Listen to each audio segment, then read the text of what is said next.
After a few weeks off, the Area Cup Series returns to action for the 8th race of the season. And after the break, drivers are attacking the championship from all angles. This week, they're in Long Pond, Pennsylvania, attacking 3 more of those angles in this scalene sim race. Welcome to Pocono. No treats, just tricks from the tricky triangle from this triple-headed thread. Welcome back to Sim TV. It's clearly been a couple of weeks. I'm Kyle Heyer, joined by Finney DeCuna, Hunter Sleppy, and Eric Wineland back for a 4-man booth in a 75-lap race at this 3-turn circuit. Finney, welcome back. Pocono, Pennsylvania. This is a fun one. High speeds, big braking zones, and shifting tonight, almost certainly. And we'll be racing this track most of this week. Should be a lot of fun. Oh, definitely can't wait to see these guys get down to the action here. But this track can definitely be tricky and trippy for some of the drivers, especially when you look at the playoff picture, because there are spots starting to run out. We have 7 different winners this season so far, and essentially 8 spots taken up. There's only a handful of spots remaining in a very close race for those few spots. So if you're not been focusing on your championship fight now, you're definitely going to start now with only 5 rounds before the playoffs start. And what better place to get back into the swing of things than the tricky triangle, or trippy triangle to some, Pocono Raceway. It's a very unique track, only 3 turns. You just saw there a moment ago. What turn 4? There is no turn 4. You see turn 1, that is being modeled after Trenton Speedway. It's now a lake. Turn 2 is after Indianapolis, and turn 3 is after the Milwaukee Miles. So, will Jake Nichols go back-to-back? He won last week, a couple weeks ago, the most recent race. That's why he's locked into the postseason right now. We're on the race number 8 of the season, Kyle, or Eric, and we've got 7 different winners. Could we see an 8th different winner, and maybe Ryan Hartz? I mean, I wouldn't put it past these guys in this series to pull out another one. I mean, so far in practice, we've been looking at Jake Nichols, Travis Beckner, and Ryan Hartz at the top of the board, but I'm keeping my eye on that cut line battle. I mean, Brandon Six and Greg Mitchell tied for the cut line right now into the playoffs, and that can shift with a win of someone outside that cut. That one's going to be an intense battle the rest of the season. But you mentioned it, 3 different corners of the speedway, very challenging corners. I've actually had a stock car experience at this racetrack before, and in real life, it is nothing like it is in the sim. The sim, it's nice and easy. You don't have to deal with the differences of the corners. But man, when you sit in a stock car in real life, turn 1 with the amount of G-force in that 14-degree banking, it really gets you. So, practice is underway. Qualifying will be here shortly. This is a really big racetrack, but this next-gen, 7th-generation car poses some challenges that we'll have to deal with all night long, including that new gearbox, the 5-speed transmission versus the 4-speed we had in the Generation 6 car, Finney, and that means shifting, managing downshifts, managing upshifts, and managing the downforce in the corners. This is a challenging combination. We've seen it be exciting, but you're doing a lot more in the car than you would have done in the past. Maybe focusing less on the braking, though, because you've got that independent rear suspension and much bigger brakes than you had in seasons past. Yeah, I was going to say, in a way, it does help these drivers a lot, because when it comes down to the shifting, it's a lot easier to do so with the sequential, getting the car in gear compared to the H pattern. But these guys are going to be shifting pretty much almost every corner, I want to say, depending on whether or not in some slipstream, which is definitely going to be a big factor for a lot of these guys heading into often some of these corners, especially turn number 1. You're going to see guys snake weaving like a snake down the front straightaway right here, heading to turn 1 like they do in IndyCar, or used to do in IndyCar when they would come here, trying to break the slipstream. So these guys are going to be shifting constantly throughout the lap, trying to make sure they can get a one-up on each other, and then also they may not be shifting depending if we come down to fuel mileage if they want to save some gas. Fuel mileage is a very key point that can happen here at this track. I believe it did happen in season 1, but one to touch up on the points, because Cameron Earn is 13th. One to go back to him, because as the graphic says, he's currently locked in. You have to be inside the top 20 in points. He is sitting at 20th in points as we speak, with only a 3-point cushion to Brandon Bowie and then a 6-point gap to Nate Trito. So Hearn not technically in the clear yet, because he still has to manage his stuff, and being 13th, want to make sure that don't get into any havoc out there, because we've seen time and time again that action can happen anywhere, including mayhem. And I look at the tunnel turn to be the trickiest part of this race today. Yeah, Hunter, this one's going to be a wild one, and if it's going to be tricky, I mean, you're going to look for contact. And well, guess what? iRacing just brought out the Season 3 build. that most of the users of the service you guys have probably already updated to. And the Cup car did get one update that's going to affect these guys tonight. New damage model, a little bit of an adjustment for some braking limits, as in physically breaking something for the hood and trunk mounts. So my overall impression is it may be a little more fragile of a race car, but this thing's probably still a tank with the new damage model. But I would not be surprised to see some guys be less performant with damage than they were prior to the new build. Well, it's always something to keep in mind. You don't want to hit anybody ever and put yourself in that position, but I think there is definitely more attention being paid to bumping into each other now because of that damage model and the changes that have been made recently, including those brake limits. So I think especially on the exits of the corner, turn 1 in particular is a pretty high velocity area, Finian, where see Garrett Grant get very close to the wall at the exit of 1. If you hit the wall here, you don't just scrape it, you pound it, and it'll be very consequential tonight to do that. Oh, absolutely. You're going to want to be really careful, especially when you're pushing the limit in qualifying like these guys are having to do right now. And remember, also one lap qualifying for these guys at the bigger tracks. So if they don't get it right this lap, they're going to be starting from the back. And I think you just saw one mistake potentially from the 5.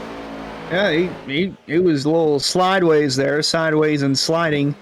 They mentioned that tricky turn would be a tough spot, but also from real life NASCAR Cup Series racing, turn 3 turned out to be pretty tough to some of these guys. So I'd still look at the tunnel turn as a tricky portion of this lap. Garrett Grant put down a 55. I don't think that'll be good enough for pole. See what Greg Mitchell can do.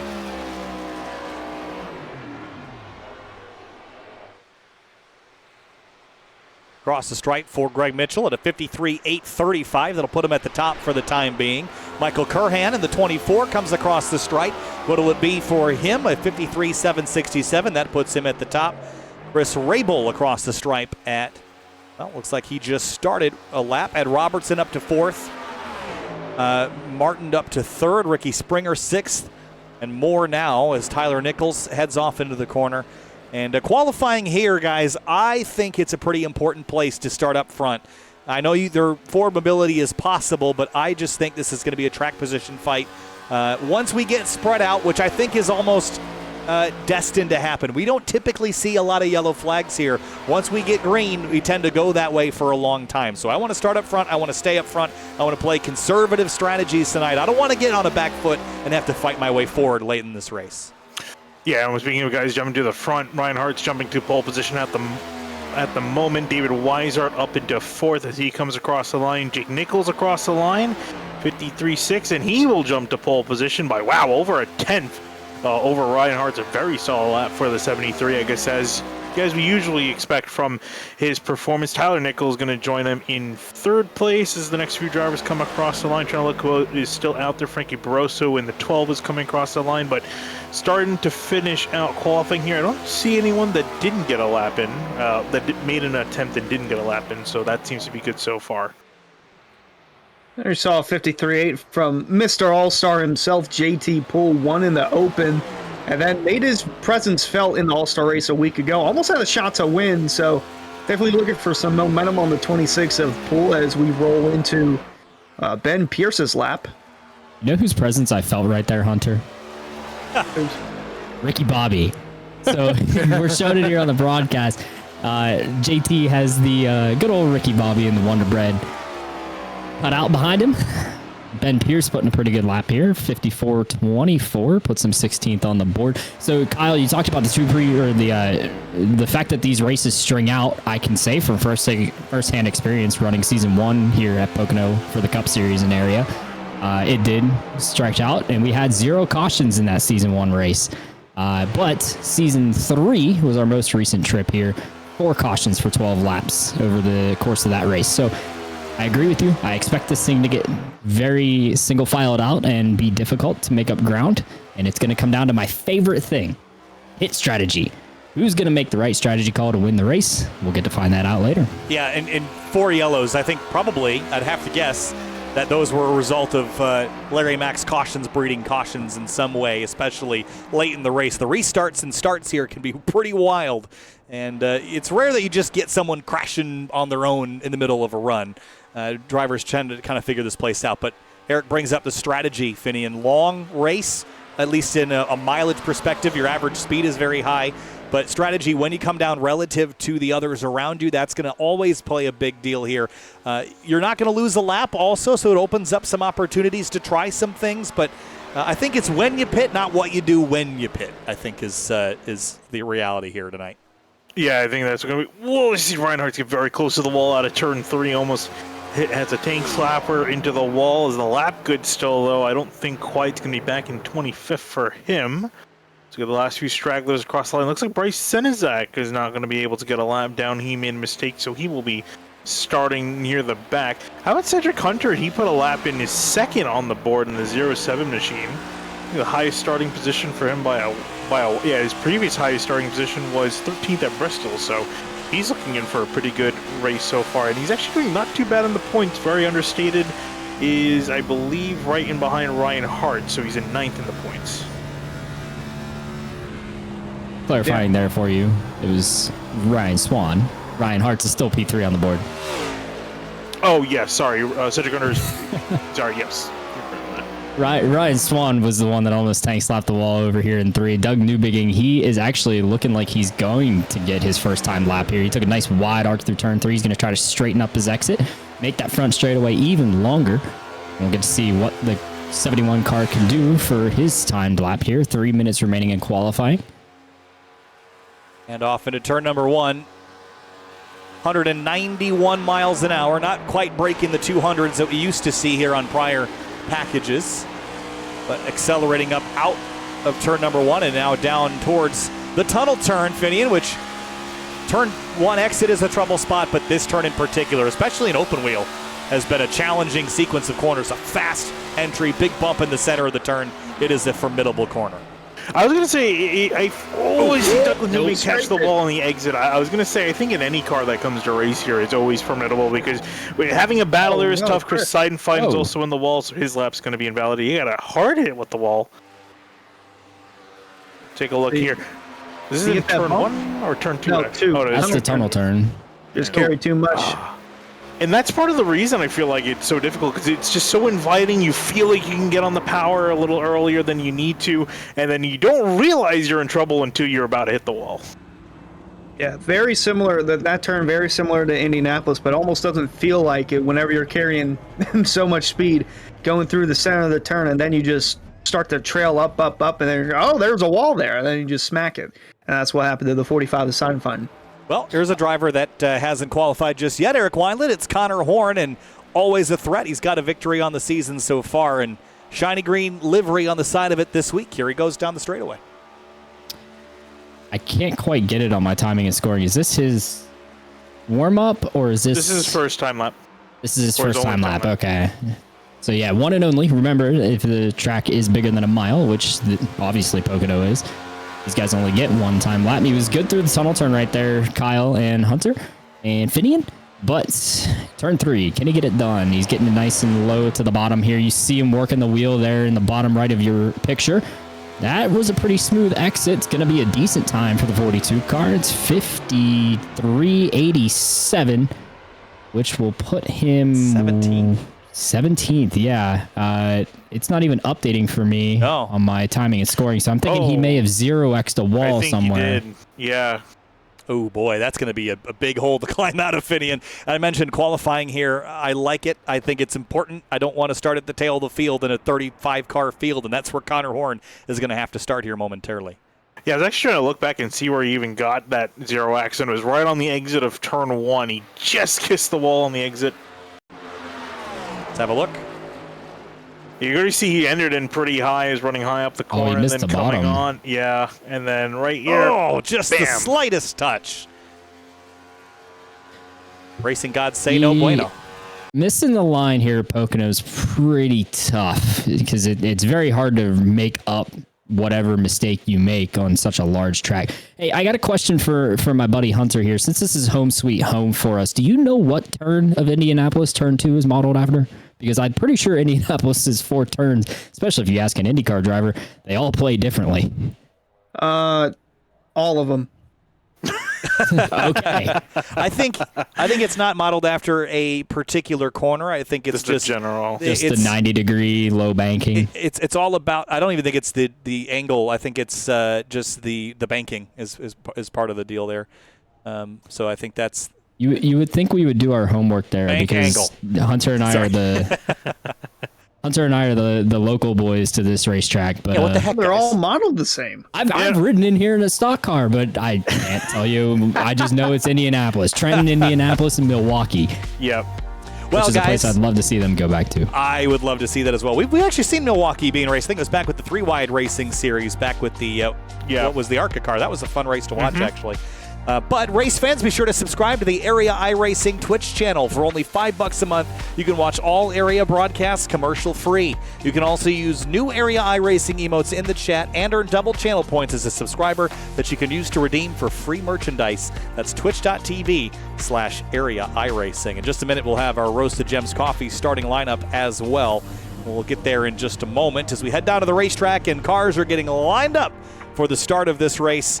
It is a beautiful simulated day here. I was just at the virtual Sonoma Raceway a couple minutes ago doing some Spec Miata racing, but I'm excited to be back here at I was going to say an oval, but it's not, or for some slipping and sliding around here on the high-powered cars. Let's roll through our Roasted Gems Coffee starting lineup. Race fans, start your engines with a fresh cup of Roasted Gems Coffee. Choose from some of the finest coffee beans from Colombia and Peru, or try the blended flavors of French vanilla and hazelnut. Use discount code Area iRacing for 10% off your order at checkout at roastedgems.com. All right, time to roll through our starting lineup. Here it is, Roasted Gems Coffee starting grid. Jake Nichols, recent race winner, starts on the pole alongside Cedric Hunter. What a qualifying effort by that 07 Ford Mustang. He's on the first row. Yeah, moving on back to row number 2. It's going to be a solid row number 2. Ryan Hart starting on the inside in 3rd place. Next to him, James Scully rolling off in 4th in the 7 machine. Row 3, Tyler Nichols in the number 41. Michael Curhan starts 6th in the number 24. Moving on back to row number 4, it's going to be Brandon 6 in 7th in the 66. Cameron Hearn going to be starting in 8th place in the number 4 machine. 9th place, row 5, JT Poole, the number 26, had an excellent showing in the All-Star Week last time out. We'll try to do the same here. For points tonight, Greg Mitchell starts 10th in the number 2. Chris Ray was going to be lined up in 11th in the 29 machine. Next to him, Jacob Bell in the 77 in 12th place. 13th place, Travis Beckner in the number 28. Alongside David Weishart in the 33. He rolls off 14th. Back in 15th, going to be Frankie Barroso rolling off in the 12 machine. Next to him, Jordan Martin in the 11th, going to be rolling off in 16th place. 17th place, Ed Robertson in the number 64. Jeremy Miller rolls off 18th in the number 30. Moving on back to 19th, it's going to be Ricky Springer in the 51 machine on the inside. Rounding out your top 20, 21 and Delonte Ballard in 20th. 21st place in row 11, it's Rafe Slate in the number 8 Camaro. Brad Slaughter Jr. in his 83 Toyota starts 22nd.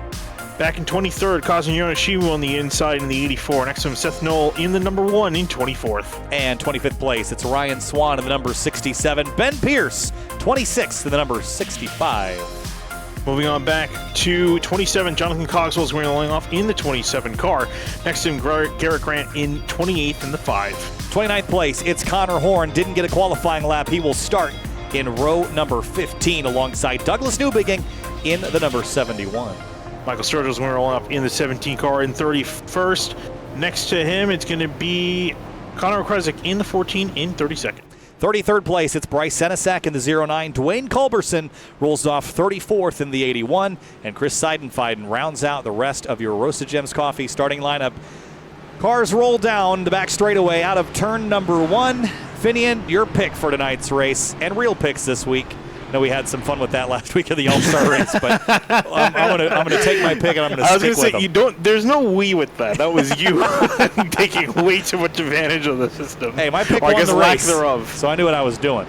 All right, I guess for this race, I've been liking Ryan Hart's. I've been picking him quite a bit. He's been having some solid performances this season so far, so I'm going to stick with the number 3. Well, that was going to be my pick. I actually put him in the Twitch chat to win. I'll go with the 07. I'll pick myself.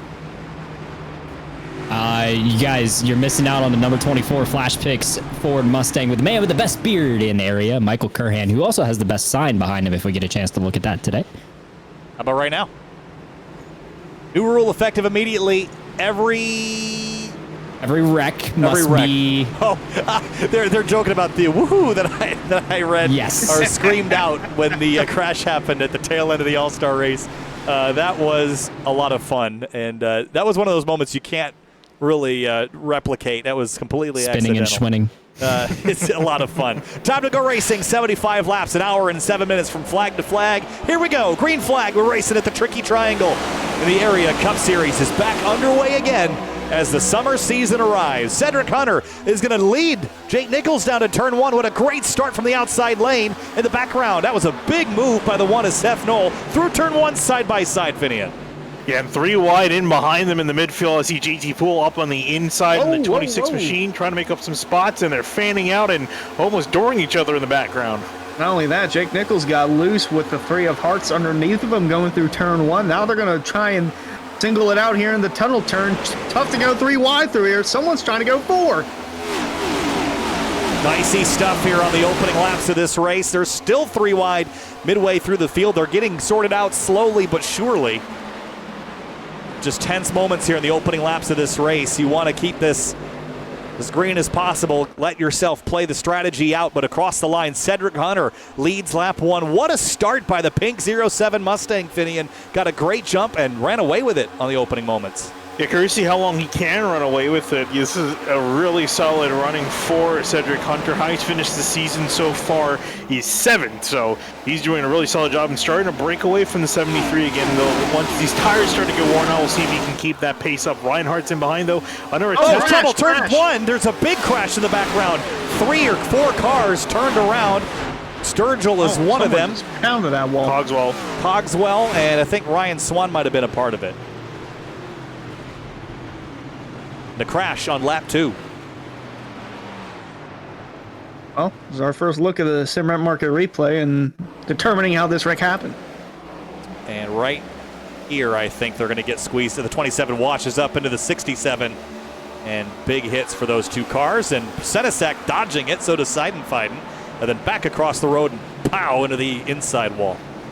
Yeah, it looked like Ryan Swan just didn't come up as high off of turn 1 as I think the 27 was expecting. I think he was trying to get Swan was trying to give more room to the 17 on his outside. Ooh. Yeah, and then met off the corner and around they went.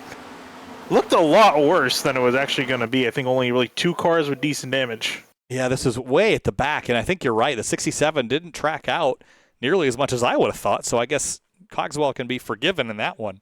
And Seidenfeiden did an excellent job getting through it. We're going to ride on board here, see what the 45 saw. Started tail of the field, and when you start back here, you get to see everything out the windshield, Hunter, and this is one of them. Intriguing view.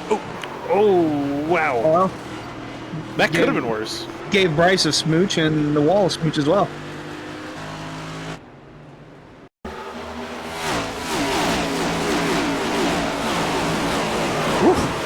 Just beyond the camera shot there. So first crash happens on lap number 2 and some big hits for the 17 and the 27. They're both rolling, but now we're going to see how much that damage is going to affect them. Eric Wineland down on pit lane. What you got? I got radio from Cedric Hunter for you guys on the start of the race. All right, I'm retiring. I'm pitting this time by. That was when he took the lead off into turn 1. He said that was the best thing he's going to do in the league, and he wants to go out on a high note, so he's going to choose to fake the pit road right here. But he was pretty hype about getting the start there. And then Douglas Newpicking just started, I didn't include this audio, he started screaming when they started wrecking. It was a little chaotic there toward the back.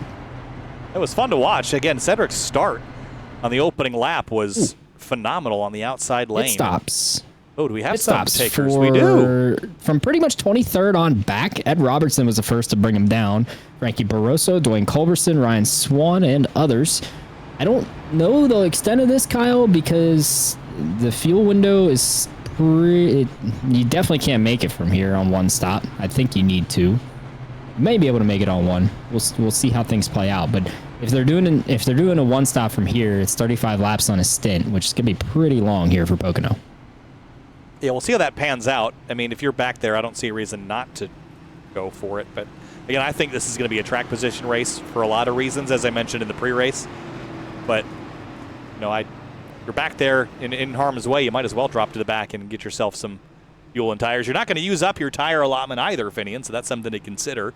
Is unlike a place like Darlington where you had a long race and a lot of opportunities because of the extensive tire wear, you're not going to have that here. Relatively new surface. You're not in the corners for all that long, so you're not going to put a ton of degradation in these Goodyears, so you might as well take them when you can, I suppose, unless you've got a spot you don't want to give up.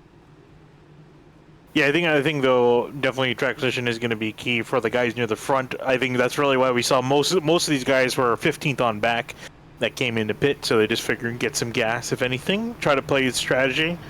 If the opportunity presents itself, that is going to be really if this race goes green. And I think there's a solid possibility we're working pretty good there, and this wreck happened further back, but we'll see. We always say, though, cautions end up breeding caution, so we'll see here when these guys get restarted how that's going to play out. Is this a crew chief directly next to Ricky Springer, or a spotter, or both? Or Kung Or Fu. it could be a backup driver. I don't know if he's. I don't know what he's doing. It's really hard. I to know. just find the contrast of Ricky Springer's concentrated face and then the guy just like vibing in the background is a very great contrast. Vibrating in the background. You see how fast those fists were moving? Like he's like a rumble DJ. pad in a PlayStation controller almost. Hey boys, What's up? I got some more info for you on the man with Ricky Springer. Just listen in. Hendrick's taking the top. So who's this with you, Ricky? That's Big Ricky. Oh, that's my brother. That's It's Richard. your brother? Okay. Yeah, that's my brother. He's in town. Richard. My graduation was Sunday, so Oh, congratulations. thank you. So Ricky Springer, congratulations to him on graduation. And moving on up in the motorsports world, I know he works for a shop that I will not disclose unless he ever discloses that publicly. But let's just say he's pretty big time. Is the number 51, and that's his brother hanging out with him tonight. His computer is broken. He says it sounds like an airplane taking off, which means all the fans are ramping up. But, Well, I mean- that's why he's not racing in VR this Well, week. Microsoft announced the Microsoft Flight Simulator 2024, so there we go. Yeah. By the way, where did that With announcement come tornadoes. from? As a flight sim fan myself, I was really excited. I know there's a lot of people that were like, "Well, the 10-year runway." I don't care.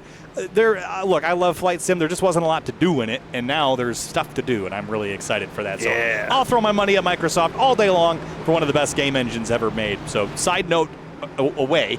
Let's get back racing again from Pocono, Pennsylvania. Cedric Hunter is your leader. He chooses the outside for the restart. Lap number 6, 70 laps to go. Pace car pulls off. Here we go once again. Green flag back in the air from Pocono, Pennsylvania. And Hunter fires away with a great launch with the 7 of Scioli behind him. What a great start by those two. A very poor start for Jake Nichols, and actually Nichols might lose a third spot. Ryan Hartz is working to his outside as they're 3 wide again in the middle of the field. Ooh, the 30 sideways and around in turn 1. There they go. Did he keep That's it collected in straight? the No, he couple. didn't. Nope. And now there's more Oh, Chris! involved. Caution's back out.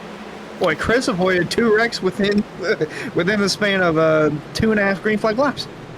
So right back under yellow again, this time for, again, this is the cautions, breeding cautions that we talked about. This race either goes all the way green or it doesn't. And here's the look. We saw Beckner right here make contact with the 11, but there's the squeeze, the 83 of Brad Slaughter Jr. and the 30 get together, and that's kind of what triggers the rest of this. But just a lot of drivers condensing down to a very narrow racing line there. Rafe Slate got a view of that, didn't he?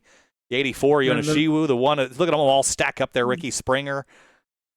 And then they're going to squeeze down there. And do they finish crashing off to the left? I think so. I'm not sure what caused Newbing to go back up on the track. If that was him just trying to... He hit Ben Pierce, and it careened him back in. Right there. Woof. Side and find again, dodging the bullets. Yeah. And here's what he saw once more. Wow. Little dodge and Don't weave get your there. heart rate going. I don't know what will. Yeah. So caution out for the second time today. I don't think we'll see more takers on pit road this time. I don't think there's really much advantage to doing that. More fuel. 29 got the EOL for that. Does that make sense? 29. That would have been Chris Rabel. Rabel. Did I not see that the way that I thought I saw that? Let's go back and look again. That was the 29. I agree with this call, Okay. gents. Let's go I did. If I don't know, do we have a drone cam on Farch's style view? Because I'll help you guys with what I saw here. It looked like Chris Rabel kind of rode a little too deep into one, being 3 wide. Oh, I see now. Yeah. Yep. So he rolls in a little too deep. He picks up Brad Slaughter's left rear, and that's what helps him get into Jeremy Miller and sent this off. Solar Flare Racing Radio here as they were avoiding this wreck. He slowed it down to 70. Oh, yep, they're wrecking. All of a sudden, he slowed it We're down. in it, boys. We're going to be. Oh, I got through it. Devontae Ballard extremely happy there in the number 21. You see him squeeze Ricky Springer right near the end of the wreck there to avoid it. He was pretty hyped to miss that one. That's a couple cars and a few more positions for he and Dwayne Culberson, who were right in the middle of that wreck. I just happened to be hanging out with them. Luckily, they weren't the wreck. Well, good thing I'm not race control. I didn't even notice the 29 there last time. I was so focused on the 2 cars that came together, I didn't even see the match that lit the fire there in that case. So Chris Rabel will drop to the rear. And some damaged cars here early, guys, and the laps click away here pretty quick, even under yellow, because we don't have a lot of them in count, 75 laps. So the more yellows that you have, it chunks away the laps a lot more than it would at a place like Bristol, for example. So less time to race, and what that does is it's going to shift our strategy windows around a little bit. Eric, that's how much is that going to play into when we hit pit lane for our first real pit stop for the leaders?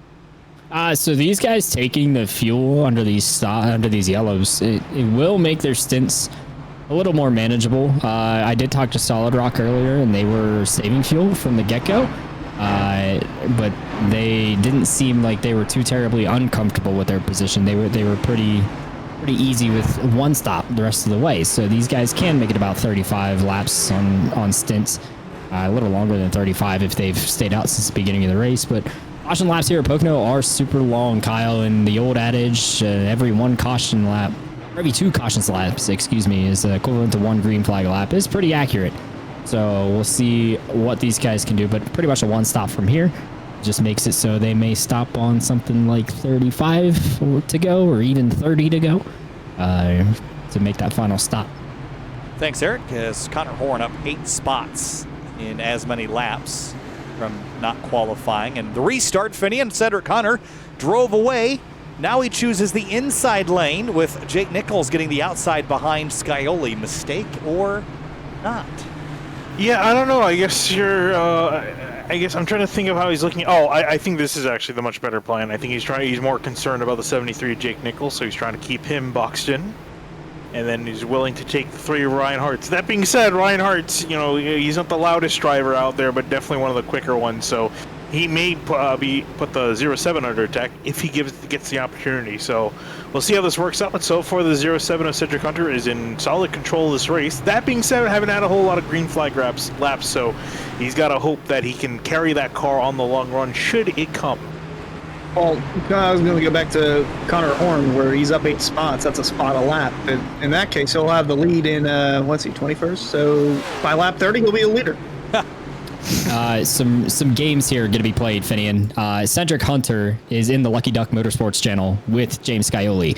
So I think we're going to have a restart play where Cedric's just going to make sure he fires off before James, and he'll pull up right in front of him, and both of them will be leading the pack down into turn 1. Oh, we've never seen that go poorly before. This ought to be good, boys. Here we go. Cars rolling out of turn 3, getting set for the restart. Lap number 10 here from Pocono, Pennsylvania. Long Pond, PA.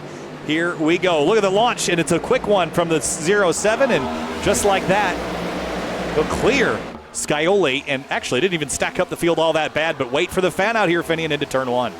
Yeah, once the guys get in the background, got a bigger run, they might try to fan out and make a dive into turn number 1. I already see someone making a dive or tried to. It was the 84 Cosino and Shiwa couldn't quite get there. Travis Beckner is up 3 wide with Brandon 6 in the middle, and JT Poole and 6 barely clears the 28. Don't try it in the tunnel turn. I was going to say the first time around, It's tough to do side by side a little on 3 wide there, but Ryan Hart's going to look low, trying to look under the 7 of Scioli. Not going to be enough, though. Oh, that was really dicey coming through the tunnel turn at the speeds they were doing. Still pretty stacked up. Frankie Barroso in the 12. He was one of the drivers at pit earlier. Connor Horn dropped backwards on that start. Going the wrong direction here on this first lap after the green flag restart. And here comes Nichols on Hartz, and the 3 dropping back. Yeah, look at everyone trying to snake down the straightaway, making up some ground. Ryan Hart's trying to find some way around Jake Nichols, and someone, JT Poole, all the way down by the wall, it seems, on the front straightaway. Gosh, that block from Nichols on Hartz was, that was a little dicey. I didn't know if the 3 was going to get a run on the outside or not. On board with the 26 of Poole, who's got a mirror full of Seth Knoll, and there's the 51 of Springer fading back. And Knowles got some damage on the nose of that car from a stack up earlier, but now we're getting single filed out. And when you're following this close, arrow wash, that's something to be considerate of when you're following that close and you have the walls on corner exit, very easy to wash up and pancake the right side and then make your day a lot more miserable than it had to be. Through turn 3 they come, thundering over the camera and back to the stripe. Down the front straightaway, here we go again. And there they go again. You can see Hunter in the middle of the track. Skyly trying to chase him down, but really for Hunter, this dirty air, as you mentioned, the arrow wash, it's his best friend, best tool to defend to try to keep everyone else at bay from him at the moment. Looking at also Cameron Hearn, we were talking about him in the points, low in the points, around 20th, is currently running in 5th. So. Scraping it. A couple of cars scraping back there. I believe that was Jeremy Miller and Chris Seidenfein scraping the turn 1 exit. And there's Beckner looking low on Brandon 6 for the 8th position. I was going to say, if you don't get a good run out of turn 1, you're screwed for the straightaway, because if the guy behind you gets a good run, slingshot engage, and now we see Beckner trying to hold on to 9th from Greg Mitchell. That's another thing, too. If you don't get a good run out of the tunnel turn, you're going to Beckner loose. You're going to risk yourself losing a spot or 2, or even a car if you're Beckner. Yeah, and this place has always played well to the drivers that are good at road courses. We got a battle for second here with Jake Nichols on Scioli, because this is a very point-and-shoot track. You dive into the corners, but you can't compromise your exit at all. And this track, with the speed differential between the turns and the different styles of turns, we typically see road racers play well here. But the changes to the car and the transmission that have removed some of the intricacies of downshifting in particular have brought the field closer together, and thus the racing has gotten closer together and harder to pass. So something to consider as we make our way through this race. Jake Nichols is fast. Despite not getting good restarts, he's got the speed to run up front. We see that here. And in behind them battle, Greg Mitchell, Jacob Bell about to duke it out for 10th place. Rick Slate just got ahead of the 2. Oh, and Jacob Bell in the grass on the curb and about to spin out. Just held onto it, but it's going to lose a huge amount of spots. That could have been rough there for 77 for the Bell. Keeps it going, though. Going to lose 10-plus positions. There's Brad going to look low going into the turn. Big dive on the 77. Brad Slaughter brings the 83 to the bottom of the track, and Connor Horn, after falling back a couple spots on the restart, is now moving back forward, up to the outside, down the straightaway towards the tunnel turn. Yeah, it's been making him some decent progress. Will beat Brad Slaughter, who's dropping back. Frankie Barroso also going to get around the 83 car. Ooh, that car right in front of Bell. That was Springer. Oh, crash right behind. Ryan Swan. That's a big one. He's going to get hit from behind. Oh, gets hit by Douglas Newbegin. Oh, no yellow. No yellow. They're still going. We stay straight, but that was a big hit for Ryan Swan. That 67 looked super sideways from the turn 2 exit cam. Oh, yeah, he hit the bump in the middle of the corner, then washed up and clobbered. Who was that? That's the 11 of Jordan Martin. Yes. And then Newbegin got a piece at the end there. Yeah, it just looked like he went down there, went below the yellow line, and just upset the balance of the car, and around he went. Now watch from on board the 64. Watch right here, mid-corner, bump right there. And it just snaps on him, and then pow. And Robertson just dodged that. But those two cars are, if that's not terminal damage, I don't know what is, Eric Wineland. Well, Jordan Martin did retire from the race, but he also did not make a friend out there. Here's radio from 609 Motorsports. Single file. Is there much to listen to?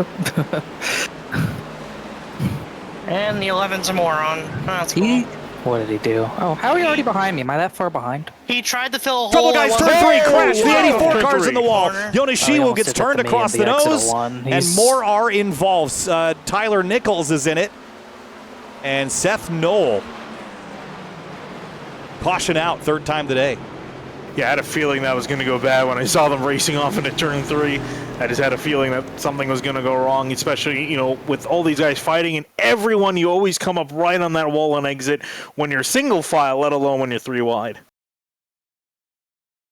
And here's the look at it. Very tight here on corner exit. So Yoneshiwu just the slightest bit into the 41, collects Knoll. And look at the rest of the guys behind. Boy, Connor Horn, whew, nearly got involved in that as well. Yeah, that was a big one and That ugly. one's tough. Yeah. So they put Tyler in such a terrible position there because Seth decides to take him 3 wide. Tyler's got to respect Seth to his outside. He doesn't want to slide up into him. And Cosman, I don't know if he just doesn't know they're 3 wide or if he was trying to run Tyler really tight, but they just kind of all met in the middle right there. And 3 wreck race cars. And Seth Noel, with the worst, he's going to be coming to me here on pit road. He has a meatball. Yeah. Great Rick Williams for Connor Horn there. Yeah. And coming to a complete stop on corner exit as well, but more issues there. I guess the silver lining, if there had to be one, is that because they were already so close to the wall, that impact wasn't quite as heavy as it could have otherwise been. It wasn't like they came from across the racetrack. You see the 84 actually didn't even look all that bad. Speaking of which, he will be getting the EOL for causing that caution. Yeah. Which is, again, I would call it a failure of the new damage model system that car isn't destroyed, but I also can't say that it wouldn't be able to drive away in real life either. So there's that. The cars are just absolute tanks. And he'll drop to the rear and the damage is done. And Cedric Hunter ticking away laps led. And now he's got the 73 behind him again, and now you have to play the game of do you allow him to have the inside lane when you're on the outside and you can't protect, or do you start down there and hold yourself up and let the 7 on through? That's on the docket for the 07 to discover in the next couple of laps under yellow here. I don't think it may matter, Kyle, because these guys are coming. Yeah, I was going to say, we ran a decent amount of laps, so here comes pretty much everyone. Except for some. Brandon 6. Some guys in the back. Yeah, 6 into 66, and Weishart in the 33 chose to stay out. But I got Cedric Hunter and company coming down to me here. That's going to be the first into his box back there is Connor Horn in the 42. He's taking 4 tires and fuel from what I can see. Cedric Hunter, Jake Nichols, and Ryan Hartz. And Hunter slid through his box. That's not good for him. Right side's up late. Looks like Ryan Hartz and Jake Nichols are at least going to beat him off of pit road. Shout out to the Hello Kitty pit sign as well. Yeah, Cedric Hunter not going to be in control for this restart. Pocono stayed out. 1, 2, 3, 4, 5. Wow, 5 spots. 5 positions lost. And that will leave him P13 with the cars that stayed out. That is a little mistake that has big consequences, Hunter. Well, they always say you can win or lose races on pit lane. There's a prime example of that. We see many times in the season whether or not it's guys speeding through pit lane on entry, missing pit lane completely, or just missing their box, which we've seen quite a lot of. Well, I guess the only thing that really benefits him from losing the lead is that there's 7 other guys in front of him that stayed out. And there's the lobster cam from David. Just got back from a cruise. Going to try a different strategy there. Going to restart second. But I guess that's the only good thing about it because this jumbles up the field and say Skyly Nichols gets entangled with, I don't know, JT Puller, Frankie Barroso, and then Cedric Hunter somehow misses it because this can jumble it up, just like what we saw with the Cup race. Actually, no, pardon me, the Xfinity race from Sonoma. You had cars stay out, and then Eric Almirola somehow found his way through and won. So it can happen, but only time will tell. And this restart is going to be the most interesting one of the race so far. Yeah, David Weishart might have just gotten off a cruise, but this is going to be no vacation up here, running without any tires in front of a field that has just taken them. Eric, I don't know what the tire degradation is like. Again, I've said so far tonight that I expect this to be a bit of a track position race, but I guess we're going to find out how true that is on this restart. So far, it seems like restarts and the way that you attack them is how you gain spots. We'll see what Weishart can do. Well, let's take an assessment of that. I don't know if we have graphics for this sort of thing, but I'll at least tell you about it, Kyle. So if we look at David Reishart's race lap times so far, obviously we've spent the first 9 laps under yellow at some point throughout, with the yellows coming out and halfway through the laps and like lap 2 and such. So David's first flying lap, 54.069. That was lap 11. His fastest lap was the lap before the yellow right there, 53.826. So not too much of a tire fall off right now. And David was just kind of ramping himself into the good part of his tires. So it looks like he took care of them. Kyle, I think this is a good call from 3 guys, as long as they took care of their tires. Brandon 6, David Weishart, and JT Poole. I think this is a good call from them. Saves them a set if they really need them later, though it doesn't look like we're going to need to be saving sets. But some of these guys needed the track position, especially JT Poole after he got loose, as we documented way earlier in the race. Yeah, I figured we wouldn't really be in a set-saving scenario tonight, like we would at a place like Darlington, perhaps, where you're really shredding tires. But despite that, having the option is always nice if we get to that point. Again, we've had a handful of yellows so far, trending to have 9 or 10 of them at this rate. So we certainly hope we don't get that many. But if we do, you have options open to you. Brandon 6 is going to be on the outside for this restart. Frankie Barroso did pit earlier. I'm not sure if it was just a fuel only. It was just a 5-second stop. Similar scenario for Seidenfeiden. He pit earlier as well. He took 4 tires. The next driver on 4 is James Scioli in 7th place. Pace car pulls off, and we'll be getting back underway here from round 8 of the Area Cup Series from Pennsylvania. Green flag back in the air and a good clean launch from Brandon 6. Weishart has JT Poole giving him a shove as we head down to turn 1. 3 wide with the 73 looking aggressive into the first corner. Yeah, this can be really interesting with the guys with some fresher rubber in the back. Jake Nichols to the inside of Ryan Hart's trying to make a move as Michael Curran all the way on the outside, making it 3 wide. See Rafe Slate trying to join him as well on the outside. Oh, very tricky back there with, oh, that is Culberson with nowhere to go. See how that goes as they head down into the tunnel turn. Oh, Cedric Hunter trying to make up for lost time on pit lane. Slip and slide here through the tunnel turn, and a push from Travis Beckner down into turn 3. Yeah, I always want to be careful because especially we've seen time and time again with the guys that make mistakes and he gets shoveled down in the midfield. Somehow or the other, they always end up finding themselves in the wrong end of a situation in a wreck. So he definitely wants to be careful. I know he's probably feeling impatient and annoyed that he made that mistake, but he has to be careful. Working up through the order, he could easily find himself in the wall. He's going to have a very poor finish out of tonight. Well, looking to pass Cameron Hearn there for 12th on the track. He was not the beneficiary of that, at least for the moment. Still looking underneath Ada Slayton, behind him Beckner looking underneath Cedric Hunter, and then a little further up front Weishart was looking under Frankie Barroso. Tugs back in line, top 5 single file as they head into the tunnel turn once more. Yeah, 6 has got the advantage so far. Big wiggle there by Seidenfeiden in P6 on the turn in. Whoa, almost wiggles into Ryan Hartz. He got loose off the corner. Hartz is working to his inside. Scully trying to follow through as they're trying to make some forward progress, but the tires not exactly kicking in, which I guess is kind of consistent with what we've seen with the next-gen car and the tire wear. Hartz struggling on the inside to get the car rotated, and Seidenfeiden's going to beat him off the corner. Well, not only that, he's got a train on the outside. Scioli, Nichols, Curran, they're all going to have a run. He might have a chance here to slot in. He's going to. So he's not as bad, but Scioli, Nichols beat him. Cedric Hunter looking low right behind underneath Ada Slate for that position. And then a little further up the road, Scioli looked under Seidenfeiden, but to no avail. Yeah, they're all going to get single filed again, right on board with Michael Curhan, rather, but this is really the battle, the 7 and the 73. These were the two of the cars that were up front before. Bit of a wiggle on the inside through the tunnel turn. Will it open the door for Nichols, and will he take that? How aggressive is Nichols going to be? He's got to win, but he knows that he's owed a few. He's been in position to win a couple more races this season, and it hasn't panned out. And here comes the 3 of Hartz back to the bottom for 7th place. Yeah, I'm surprised he tried that move again because that run off the corner is very strong. And that's where he lost a lot of time last time through, and Nichols is going to beat him off the corner again. So Reinhardt almost goes into the 24 of Curran, trying to slam the door shut and keep his place in line. But all 3 of these guys are struggling to get past Chris Seidenfeiden, who's putting on a fantastic defense with his slightly more worn-out tires, and he's giving those guys a run for the money. Brandon 6 all the way to the dotted yellow line, playing games with David Weishart with the slipstream.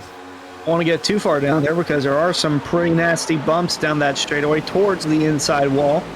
More on the inside of that dotted yellow lines. We're in car with Beckner's. Hunter going to look to the inside of Hearn for the 12th position. And this is a mental note that these leaders are going to take into account. And by that, I mean those that pitted, because the top 6, well, Skyler just now got around Sci-Fi. Actually, no, still trying to get around him. The top 6 stayed out. Up, and speaking of which, Sci-Fi making a move on the 21. I was going to say, later on in the race, if it comes to staying out, Whoa. these guys are going to stay Caution, out. trouble behind him. Dwayne Culberson on the front straightaway is in the wall hard. That's interesting. Something catastrophic must have gone wrong here. It's very rare to see a wreck on a straightaway like this. That car's got big time left side damage. And yeah, crashed on a straight at Pocono. That's not what you want to see. And how did it formulate? The 2 of Greg Mitchell? Ooh, that's ugly. Yeah, I was going to say that's pretty cut and dry there. The side drafting gone wrong, and unfortunately for Carlson, very wrong. And unfortunately for him, they pushed that wall closer towards the racing surface. So if it was about 5 years ago, he'd be fine. He'd just be in the grass, but the hard hit on driver's side, right in the inside wall. I'll bet he'll be wondering what Mitchell was thinking there. I bet you he's not thrilled with that. A lot of racetrack here, and again, just trying to side draft, but just miscalculated, and Finian, the consequences for getting that wrong are enormous at a place this fast. Oh yeah, and especially, I'm a bit surprised it's a little aggressive, I would argue, this early on in the race, especially with things still getting going, but trying to make it work, unfortunately it didn't in this case, and around the 81 went. Well, now what did the top 6 do? Do they continue to stay out, or do they come in and get some fresh tires and tank of fuel? Well, you're kind of getting low on You're still going to have to make fuel, a pit stop. Well, these guys are still going to have to make another pit stop regardless. So I feel like for the best thing for them is just stay out. But you have to be, I mean, I know we've run a lot of laps under yellow, but they have to hit pit lane soon. We're not that, we've I don't know, been out here for a while, guys. The 35 laps on the tank of fuel from Eric Wineland. So and 40 with some cautions, probably. And some of these guys, I think you mentioned it, Kyle. Frankie Barroso came in and topped off on fuel for 5 seconds, so he could stay out a little longer if he wanted to than the rest of these guys that stayed out. That was on lap 4, so that would gain him some time. But I don't know. I'm not convinced staying out is the best strategy if this race were to go green. But at the rate of the tires yellows, are clearly not worth anything. That's true. That's true. Little or nothing. Because if anything, that's what I would say they'd be worth it. But I mean, if fuel's your only limiting factor, there's not much point coming in. You can see they're all staying out. All right. Well, there's one driver peeling off. I think that's the 2. He's going to be getting the DOL anyway. I heard you guys needed my help. Yeah. What do we do for the front 6? They clearly don't think they should pit. I'm wondering how much fuel they have left. Maybe 10, 12, 15 laps worth. But we could go green to the end from here, right? Well, remember, we've had now 4 yellows. Does that count correct, Kyle? Yeah, that sounds right. So we've spent a lot of laps under caution. I apparently have grossly underestimated the fuel usage. Or grossly overestimated the fuel usage, excuse me, because I was chatting, or not chatting, I was listening into Bowie Esports there right as the yellow came out, and those guys were talking about making it from here. 6 quickly shut Frankie Barroso down and said you'd have to super save to do so I wouldn't risk it. But with all the yellows, they were at least talking about it. So it sounds like the fuel can maybe go, full fuel tank maybe can go 40 laps. They're talking about 50 laps if you super save. So I'd say maybe closer to like 42 to 45 laps on a tank. But so far, they're choosing not to go with the strategy. They're going to hang on to their track position right now up here at the front. I do have some audio clips for you guys. A couple pieces about the racing and how they feel about it. Here's Travis Beckner talking with his Miller Racing Group. Yeah, if you get stuck on the bottom, you're done for. You're going to the back of the train. So pretty obvious that it looks like the passes are going to need to be done on the top, and Physicus Motorsports, Cameron Hearn, confirmed that with me, listening to him. I cannot do on the inside. Somebody had to pass me outside in the draft. Yeah, back end just wants to come around. So Cameron wasn't too happy because he was trapped on the bottom, Kyle, as you can tell. And also, Michael Curhan said Ryan Hartz is a super nice guy, and that's why he chose not to wreck him on the front stretch when Ryan Hartz really squeezed him toward the wall. Oh, boy. Well, the dramas here at Pocono already underway. 4 cautions in the first 30 laps of the 75-lap race. Welcome back to the Area Cup Series, round number 8 from the Tricky Triangle. Kyle Heyer, Hunter Sleppy, Finney DeCuna, and Eric Wineland with you tonight for the 8th round of the season. It has been an interesting one. Any lap we could go green to the end of the race, but until we get there, we can expect more restarts, more chaos, more games to play, more chess matches to win on these restarts. Finney and Brandon 6th this time on the bottom for the restart. Yeah, interesting to see if that's going to work out better for him. I guess he's going to be more comfortable taking the 12. I think wants to try to keep David Weishart more at bay, to try to put him maybe the 12 between himself and the 33. We'll see how that plays out, though. Weishart looking pretty strong. It's nice to see that we got a whole bunch of new fresh faces up near the front, and they've stayed near the front after that short little green flag run that we just had. So curious to see how much further they can stay near the front. And you know, guys like Brandon 6, David Weishart looking pretty quick. JT Poole, we were talking about him doing very well in the All-Star race 2 weeks ago. So looking to see here if we can maybe get an actual win in the Cup Series if we can keep this going. Yeah, very interesting that the tires have played the way that they have for these front 6 that have stayed out yet again. Trying to push it to lap 40 maybe on fuel. Going to be very interesting as we're getting closer towards halfway in this race, Kyle. Yep, closer to halfway. About a little ways to go. Lap 37 or so. That'll take us all the way there. As the field rolls out of turn number 3, the pace car is going to hit pit road once again, and we'll restart down this very long, wide front straightaway. Feels like you can land a 747 on it. We're going to use it from wall to wall. Green flag back in the air. Good launch by the inside. Brandon 6. Whoa, check up already. The 7 scales the distance from the inside to the outside. And look at Cedric Hunter. Where did he come from? Oh, it's going to end up very ugly here as Dante Ballard was at the epicenter of that. Gets doored by the 77. Ballard goes into the 65 of Ben Pierce.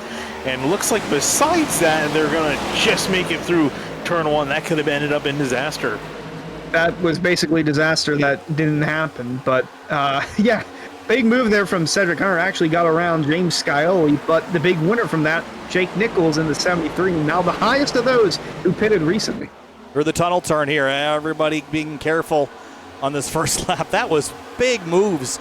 I bookmarked that. We'll go back and watch that a little bit later tonight on that restart because I said they were going to go from wall to wall. They used every inch of it. Barroso second. Whoa, Cedric Hunter loose off of turn 3. He's going to get turned by Ed Robinson on the front. Straight away, the caution's going to fly yet again. Back is on the pack. Oh, they're all crashed, aren't they? Oh, they're still wrecking. Oh, man. They're big hits there. Brad Oh, Slaughter. no. Oh, no. Oh, wow. Cogswell again. Junk. Holy cow.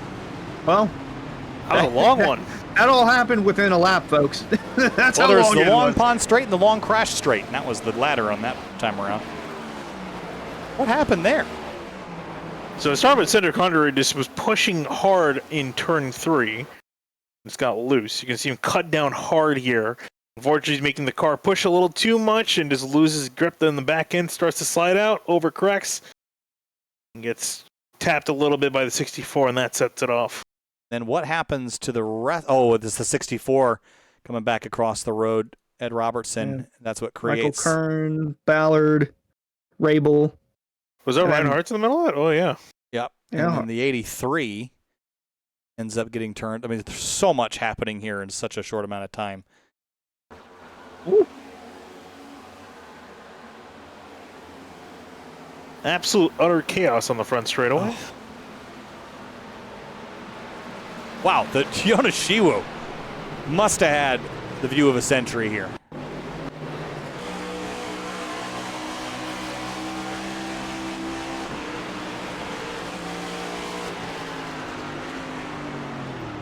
Passes one car, we actually hit the wall, past another car, almost doors Ryan Hartz, and another car. Oh, man. Eric, you had a good view of that, too. Yeah, I was trying to get you guys an answer of what happened to the restart, and I have the audio for it if you want to take a look at that replay as well as we ride on board with Ryan Hartz right here. Oh, he just couldn't quite avoid Ed Robertson right there, and then Who was that? That was Brad Slaughter that got turned, and then Cogswell got turned in there as well. Yeah. But if our lovely producer, the man behind... Nope. I'm just kidding. We'll look at it here in a second. One more view. This is Cogswell. He almost had it made, too. Thought he was safe on the inside. All right, he Eric. was told. Was it the Brad Slaughter got turned by Chris Rabel. But if you can go back to the restart, I have audio for you as to what happened on the restart here. Listen in. Like I had to get out the throttle step and brakes and then it shift. Son of a... So Delonte Ballard got bumped. We didn't. I messed up the cutting there because I was finishing up with the wreck. But Delonte got bumped, and as soon as he got bumped, he could not get the car into gear. It would not switch gears for him. 6 wide there. So he said he had to stab the brakes and then pump the throttle to get the rev match on the shift, and obviously that stacked the entire field up, and the effects of the stack up didn't pan out until we saw right there off of turn 3. And there was even contact down into turn 1 with all this sorting itself out. Look kind of center screen there with the 21 and the 65 of Pierce. They weren't even done there. He got a little tap from Bell into Pierce.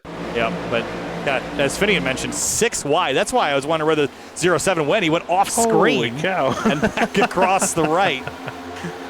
That was... It's so unfortunate he ended up wrecking at the end of this lap, but from here to 0. Like winning the lottery right here. Wow.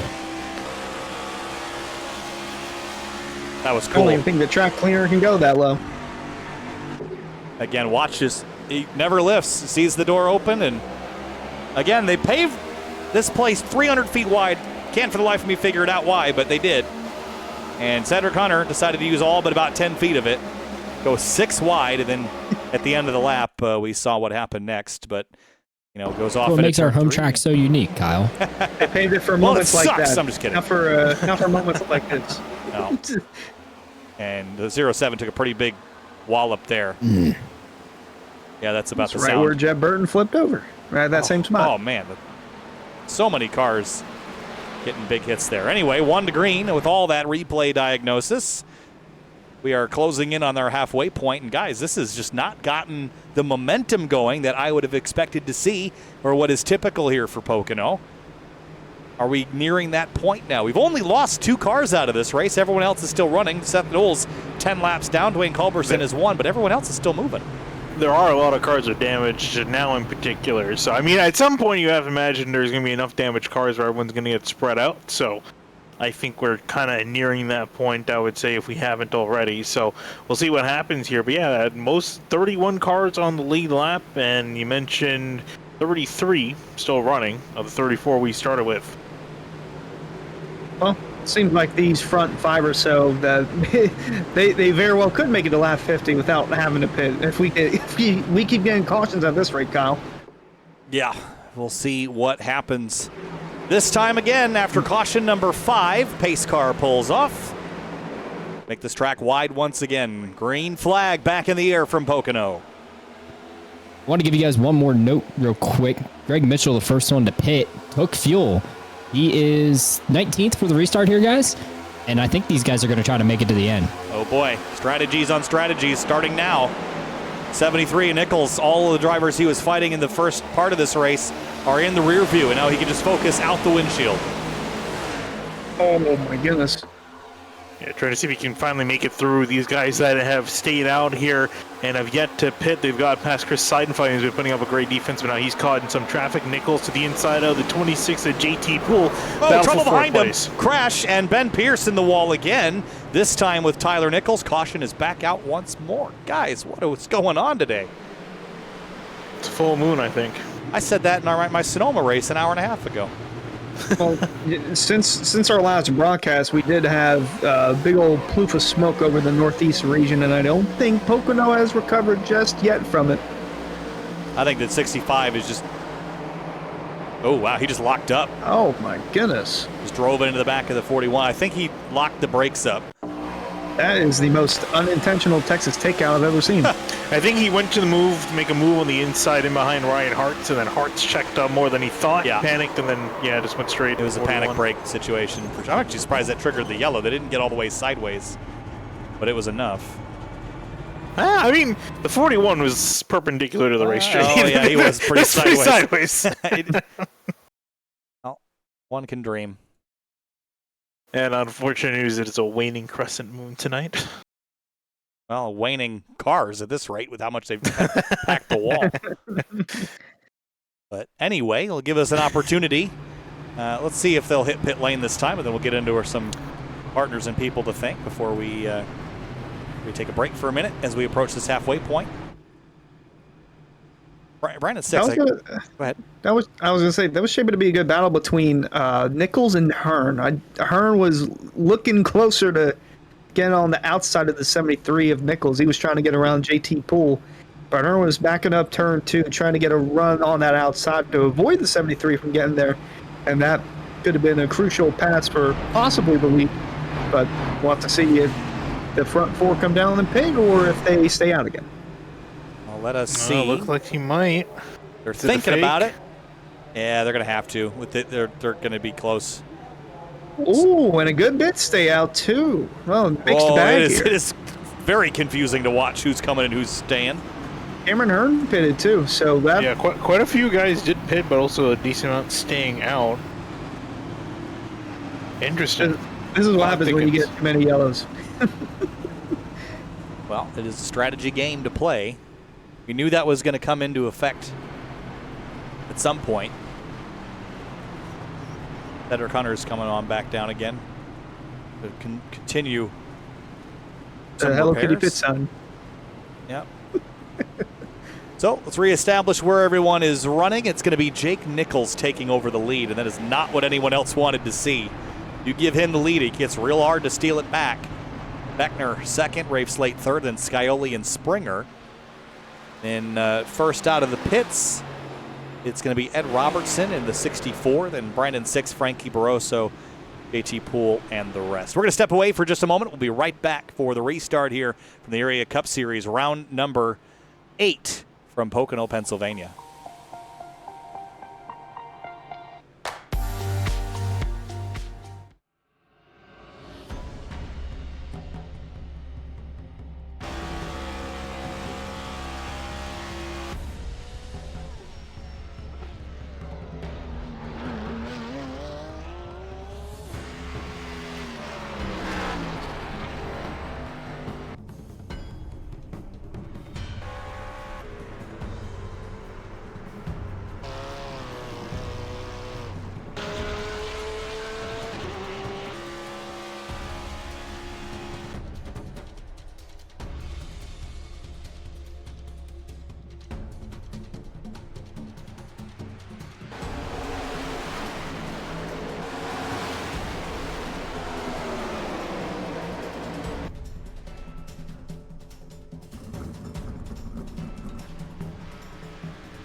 Well, the tricky triangle has been tricky tonight. 35 laps, 6 yellows so far, halting the progress of this 75-lap race. Welcome back to the Area Cup Series. Before we get back green, race fans, be sure to visit simwrapmarket.com for custom iRacing paint scheme templates that are simple to use and help you stay more focused on the racetrack. To the restart, after split pit strategies, put Solar Flare Racing's Jake Nichols up on the front row. Eric Wineland's got some radio from the 73 team.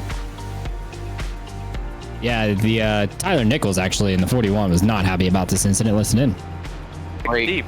Yeah, it was weird. He just went straight, he went left, and then he went right, and it just went right into TK. There, we are going to call that LB 65. After he said he That was one of the fastest reviews. Right.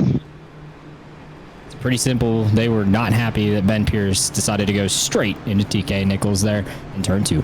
Yeah, it just looked like he got in there a bit too hot and kind of panic braked a little, shot him straight and up into the 41 and brought out the 6th yellow of the night. Just They haven't been able to get that momentum flowing. I think once we are strung out, that will stop happening. But a lot of the field, pretty much everybody but the top 6, just came to pit lane, which means that, in theory, with a little bit of fuel saving, they could be good to the end on fuel. The top 6, 17 laps on their stint. Yeah, a couple more guys in behind that also stayed out. They didn't come in on this caution, but the previous caution. So a lot of the guys that just came in are starting around 12th, 13th. So a lot of changes in the pit strategy here as we go green. Green flag once again from Pocono. And a little bit of shifting and shuffling in the background. Brandon 6 popping out of line. He's on 4 fresh tires. Change over from Kazman Yoneshiwu, but into turn 1, Jake Nichols lit the fuse and he is gone. Yeah, this is the kind of thing I expect you're going to see him try to drive away from everyone else. That being said, I haven't seen a whole lot of Travis Beckner and Rafe Slate. They might be able to make some noise. There's Delonte Ballard fighting side by side with Ed Robertson in the 64. Middle of the field as they off in turn 2. Guys, checkups into the tunnel turn. It was like an accordion. You could watch the stack up like slack in a freight train. Just boom, boom, boom, back down the row, Hunter, as they enter turn 3 now.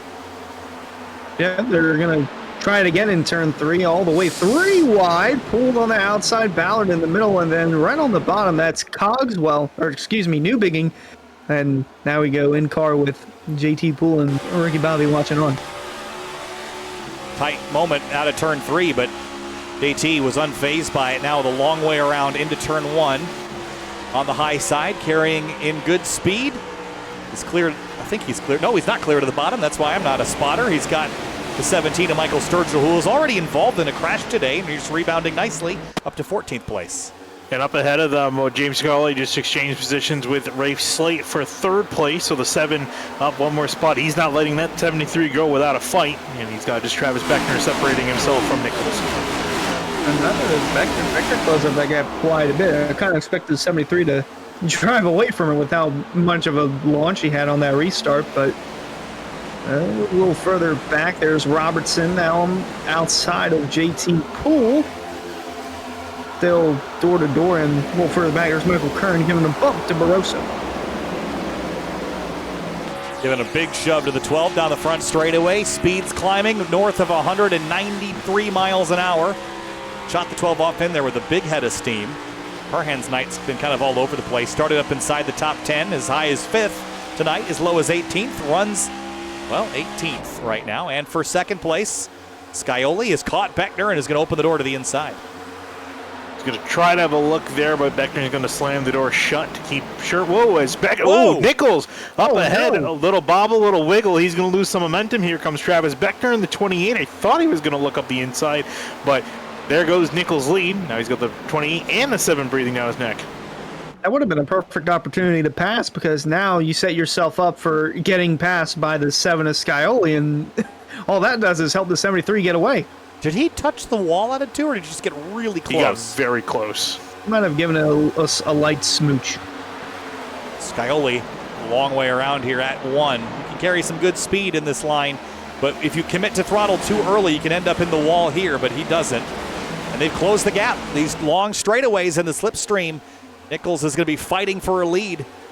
He's got it now, but the tunnel turn, you need to have downforce. And following this close behind, it's easy to get understeer. Oh, very easy gun in his steer, and with the shenanigans going up here. Whoa, he gets loose again. Here comes Beckner now. He's going to take advantage of this opportunity. 3 wide. And here comes Scioli, 3 wide for the lead into turn 3. Oh, 3 deep. Beckner's in a tight pickle in the middle. Nichols going to try and rip it on the outside, but Scioli on the bottom still going to try and take advantage. But the 73 gets to run off, and he'll still lead the lap. Oh, and now push from the 28 to the 7, and Rafe Slate has joined the party. It's a 4-horse race for first place. Look at Beckner side drafting up alongside Scioli. Oh, that was getting me nervous, especially with the caution we just saw not too long ago involving side drafting down the front straightaway, but they make it work. Scioli very aggressively slotted himself ahead of the 28, almost turned himself into the wall trying to get in between those 2 cars. You can see them snaking down the straightaway after turn number 1, heading to turn 2, and there's still some racing going on behind them. They've gapped themselves from 5th, and this is JT Poole and Brandon 6 in the 66. Ryan Swan loose. Yep, they're creeping on that top 10. Poole is, and now going to get around Swan. They're going to be 3 wide, heading into turn 3. Oh, look out. Oh, they're touching. 17 still kind of jacked up on the nose of the 67. And Jake Nichols is Cover the running. wall. Jake Nichols is running, but he can't hide. 2 tenths down to 1.5 tenths. Scioli reeling him in. The draft seems very powerful, even more powerful than I remember it being here, Finney, with the Generation 6 car.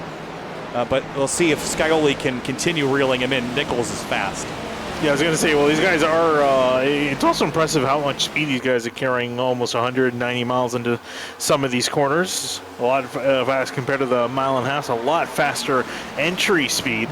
But this is really where Nichols has been struggling quite a bit. He got through there okay, but we saw the last 2 times he really struggled through there, and that allowed the 20 and the 7 to catch back to him. But decent run through there. As you look further down the field, there's Connor Horn and Jeremy Miller in the mix, running nose to tail on P20.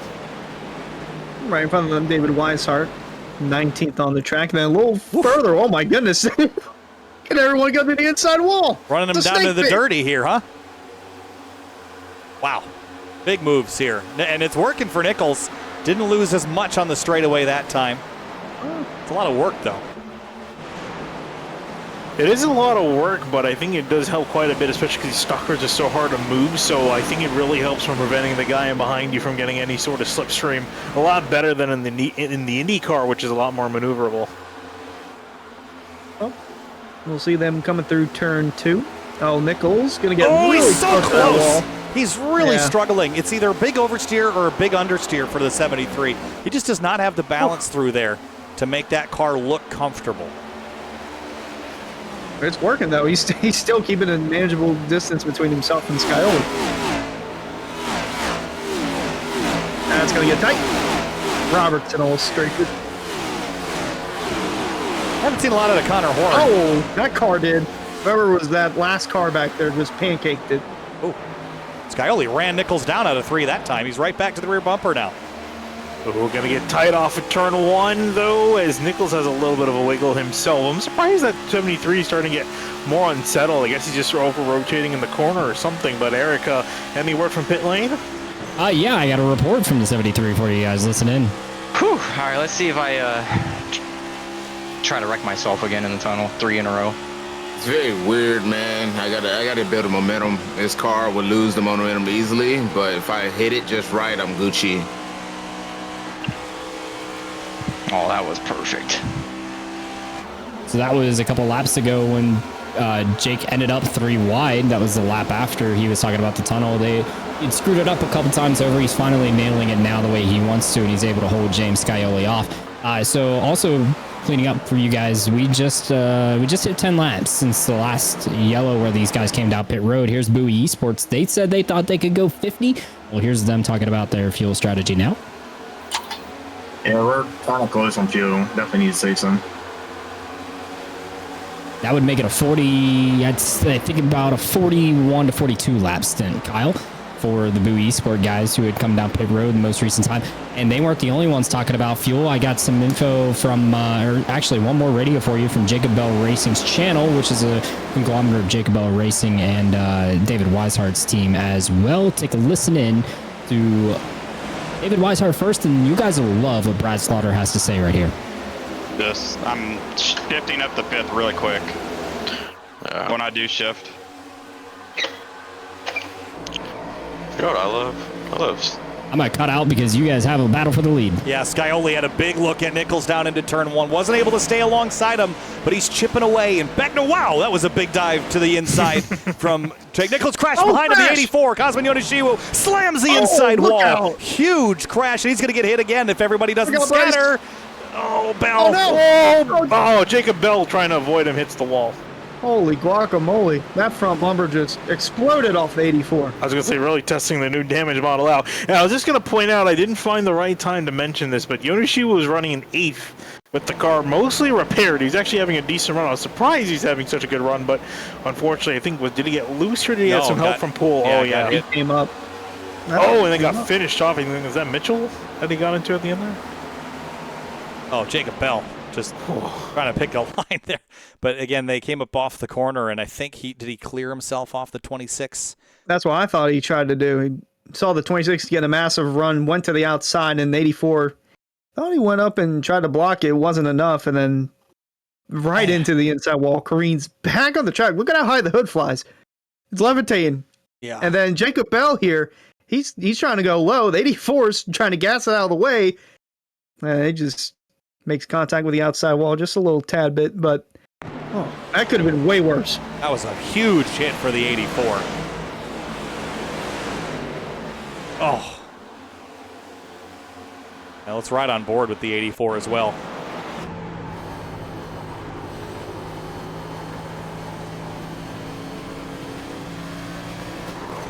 Yeah, you can see him go straight there at the end. I think was trying to see if he can cut off the 26. Unfortunately, Pool was already there, and you can see his hood also flying, I think, into the infield.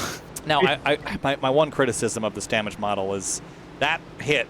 There should be no bodywork left on the front of this car. My client said that was the case, but well, and his hood just reappeared. The internet doesn't agree, and this is one of the biggest problems with this year after year. But anyway, Eric back in the booth, or back down on pit lane, I should say, after that big crash with the 84 out of turn 1.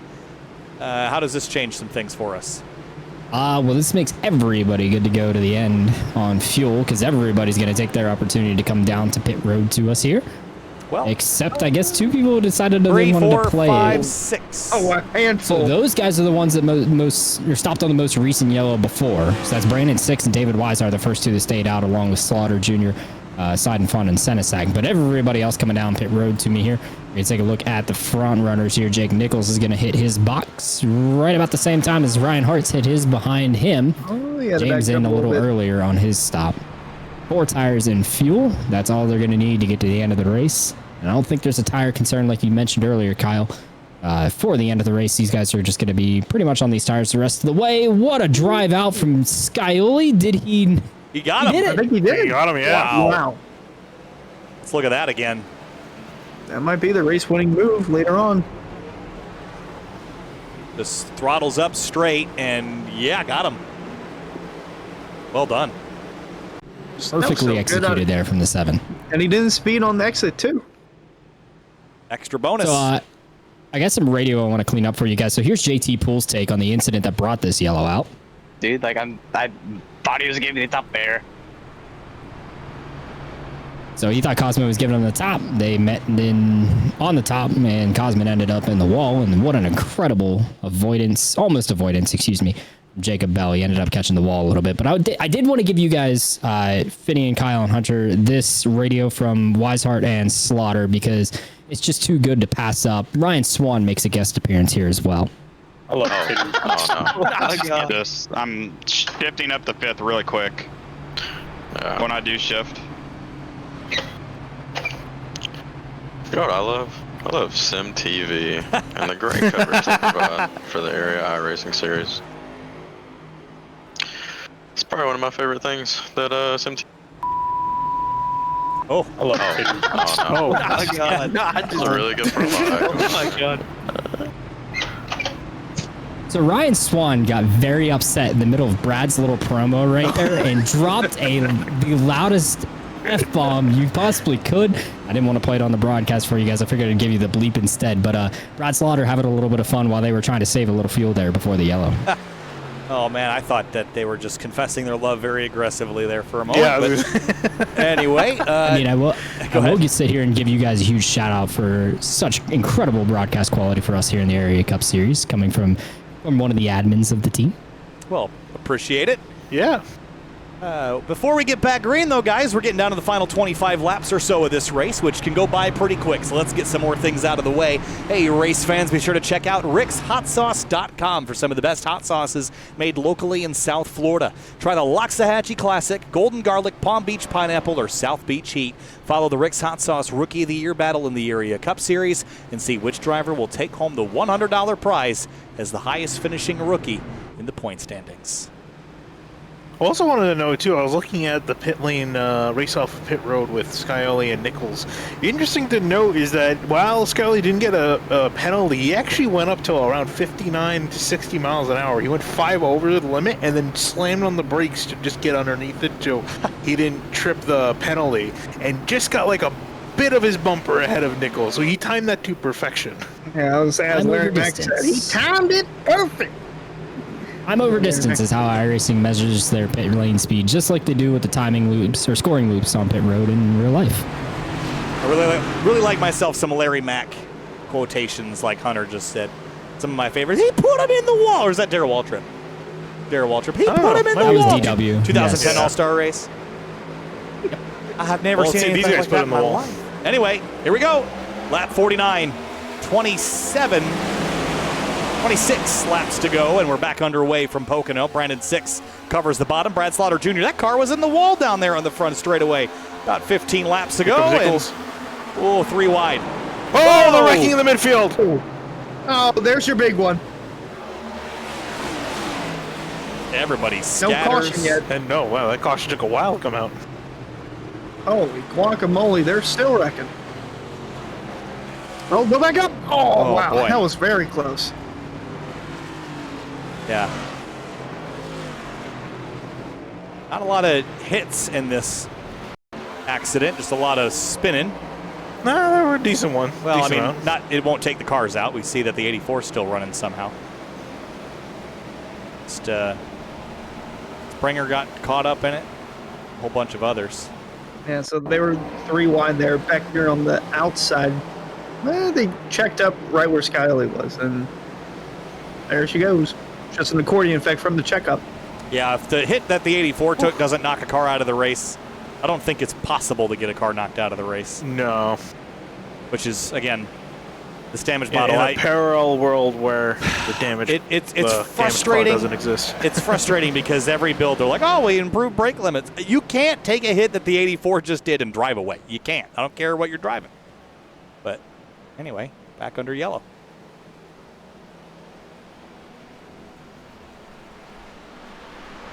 Now we got Engines Eric Weinland. off in the the front group. Eric Weinland, they are coasting up front. What do you have to say about that? Well, are you considering Brandon 6 and David Weishart as the front group? Yeah. They still need to save fuel, Kyle. They're still saving cutting it.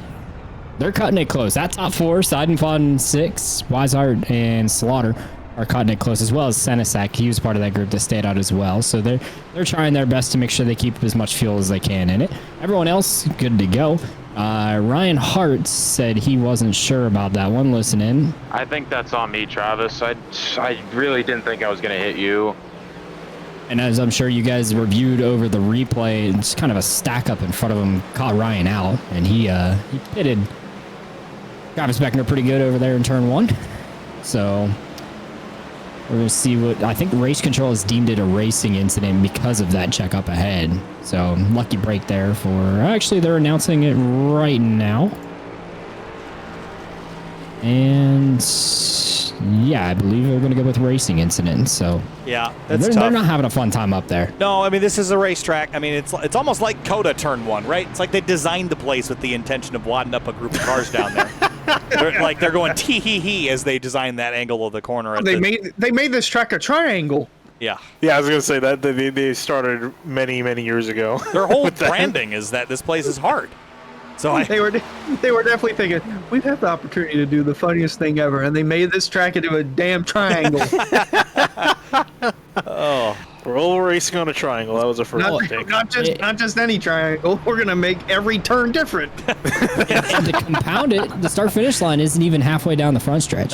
It's toward turn 3. It just needs more speed down into turn 1 our for race us to control wreck. says he needs a drink. I think the track designers were already well into those drinks at this point. No, the people who were drinking were the people that designed Trenton, where they decided to, in a left-handing turn track, they'd made a right-hand turn on the back straightaway. Kidney beans, bro. I really wish that track still exists. That would be awesome on like major series calendars. Imagine Goodyear trying to make a tire that goes left and right. Oh God. You know, if Kyle Petty drove in our series, he would want what happened to Trenton to happen to Pocono. They just fill it in with water, and he famously said this, I think, about Darlington. Fill it in with water, and it'd be a great bass fishing lake. So.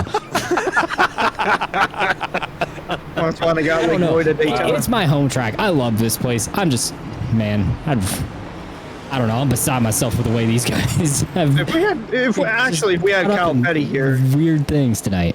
I was gonna say, if we had Kyle Petty here, he would just think that all this chaos is incredible. That's incredible. Jeremy Miller just got trapped a lot down right here, guys. Oh, You're gonna see him on right side of our picture coming in here. He did not make it off pit road before the pace car. Well, if he gets a yellow quickly, he'll be the free pass driver. He'll only have to beat Cosmin Yoneshiu, who again is dealing with quite a second-hand looking Camaro, so it shouldn't be an impossible fight to win. But again, there's always the potential we go green to the end. But they have set the expectation that we are not going to do that tonight, guys. So I'd expect a free pass coming soon, but it certainly doesn't help your situation right now. I do have one question for you, Kyle. What's that? So Michael Curhan requested every wreck be accompanied by a woohoo. Have we had that tonight? We haven't, but I said I can't force that. That was just a genuine giddy moment when I realized that everything I thought was going to happen wasn't going to happen, and it was so unexpected that it was funny. And I had a little moment. and it got clipped. And that was that. Someone clip that. Well, the funny thing was is if you that have not gone back and watched the All-Star race from last week on Sim TV, you absolutely need to do so. The way that it got clipped and posted in Discord, it just kept repeating like woohoo, woohoo, woohoo, woohoo. That was the funniest piece about it. It wasn't that I said it; it was that how quickly it repeated. It went from woo-woo, and then you just hear me going, "My God!" It was quite the show. We're gonna get another one of those here. We're under 25 laps to go, and Pocono, Pennsylvania. Here we go. Brandon 6. Throttles up. Light the fires, spin the tires. Here we go down the front straightaway. Big fan out. Is that Cameron Hearn to the 4? JT pulls up the middle. Ooh, they looking to the inside, 3 wide. Going to try to look to the inside of Bryce Senezak. Michael Curran's on the outside. Oh, he gets a little bit tight, almost into the 0-9. No man's land for Senezak. But they're really fanning out back there. Look at Jake Nichols. It's gonna be fun going in the tunnel turn. Yeah, Jake Nichols in 3rd. Skyoli 4th, still trying to fend off Slaughter's gonna tuck in line. And now the chaos. Actually haven't crashed all that much down in this turn, considering that this has been Calamity Corner for some years. Turn 1 entry and exit has been our challenge tonight, but through they go. Jacob Belt changes lanes pretty abruptly, and Beckner tries to go the long way around. But Brandon 6 leads the way out of turn 3. David Weishart is behind him, and Jake Nichols is lingering. Speaking of Weishart, he's got a really solid run down this front straightaway here. I'm curious to see if he's going to do anything with it, as you see Scully and Nichols start to do battle in the background for 3rd place. Yeah, this is going to be good for the front two. Well, it was. Nichols backed off quite a bit. Don't know if that was to get a run down the straightaway. Oh, it definitely was. Caution, background. Douglas Newbegin around in turn 1. You can see in the background of the shot. Oh, whoa. Car spinning on the apron. Whoop. What? Cosmin Yoneshiu. Yep, now, I was just about to mention that he was in position for the free pass, but I wonder if this is going to deny that because of the spin. Wasn't that Jeremy Miller? I thought Jeremy Miller was in position for He it. was behind Cosmin at the time of caution. He passed Miller as the caution was coming out. Oh, wow. That's why he was on the apron. Yeah, right there. I say there's really bad bumps below that. Oh yeah, you can see him. Whoa, like a rallycross car. We'll look at that again in a moment. I do want to catch how this happened. And it was the 67 that just kind of turned the 71. Here's that 84 that we were talking about. Oh boy. Yeah, it always looked like I-95 yesterday in Philly.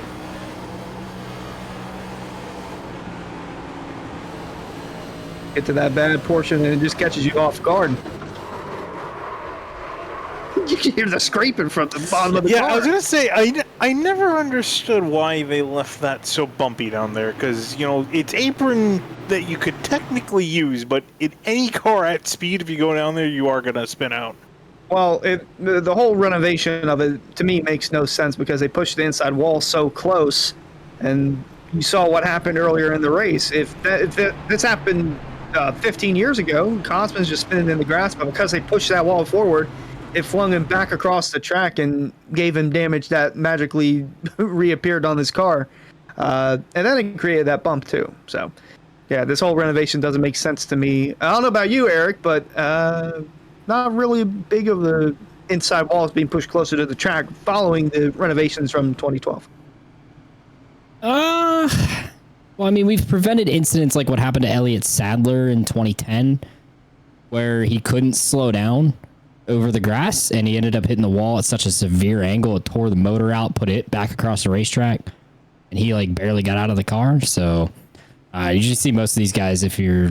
Oh, no, we are on our stock footage. I was going to say most guys are staying out here on pit road. A couple guys faked it, but no, I happened to be in the team that had Calamity Strike there for the yellow. Listen in to This Is All Radio from Lucky Duck Motorsports. I have 6 minutes total damage I have fixed. That's my report. Well, I got a bad restart, but luckily Chris did too. We got speed back in the car, boys.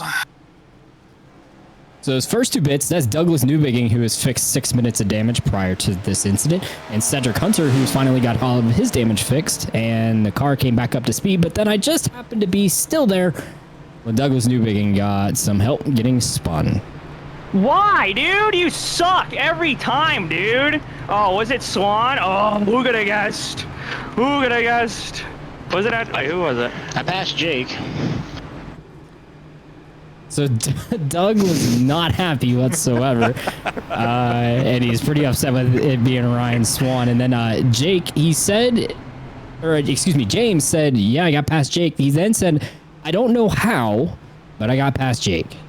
So Skyoli sitting pretty well right now, ahead of, he's actually the first guy on tires. He only has 6 and Weishart to pass, who are out here on older rubber yet. Well, we're going to have 19 laps to go this time, 18 at the restart.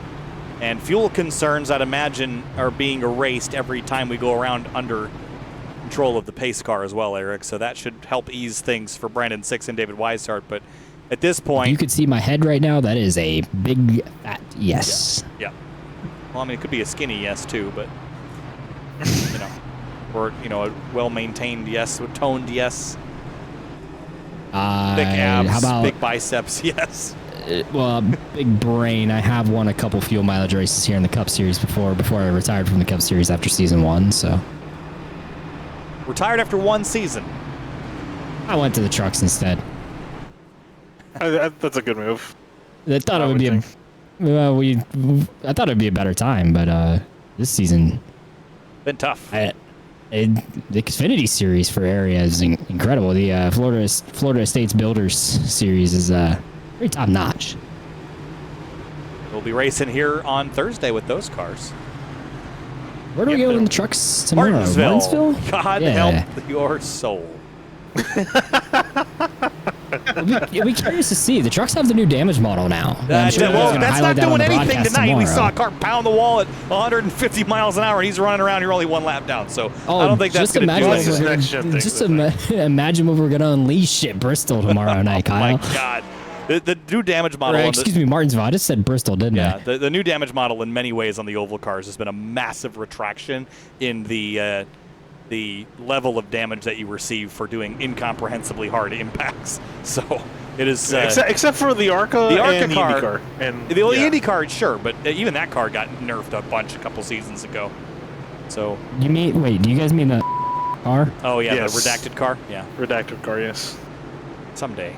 The stream's going to be taken down. Sorry. One of many reasons.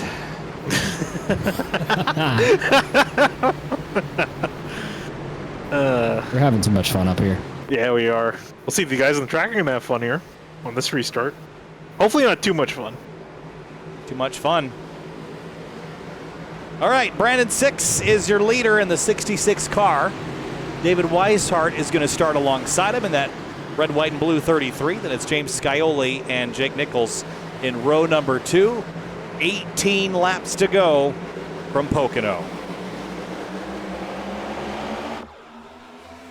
Big stack up on that inside lane. It's going to cause people to fan out when we get to turn 1. You can already see them popping out of line. Also, big stack up on the outside lane. Weishart struggled to get going a little bit. That held up Jake Nichols from getting a decent restart as they're 3 wide in behind them, as per usual at this point. Doing car way up by Robertson. Going to be almost being the wall off the corner. Jake Nichols looked all the way low underneath Sky. Oh, he's 3 wide. Still looking low. 3 wide with James Scioli in the middle. Weishart on the outside. Someone's got to give, and none of them are going to give.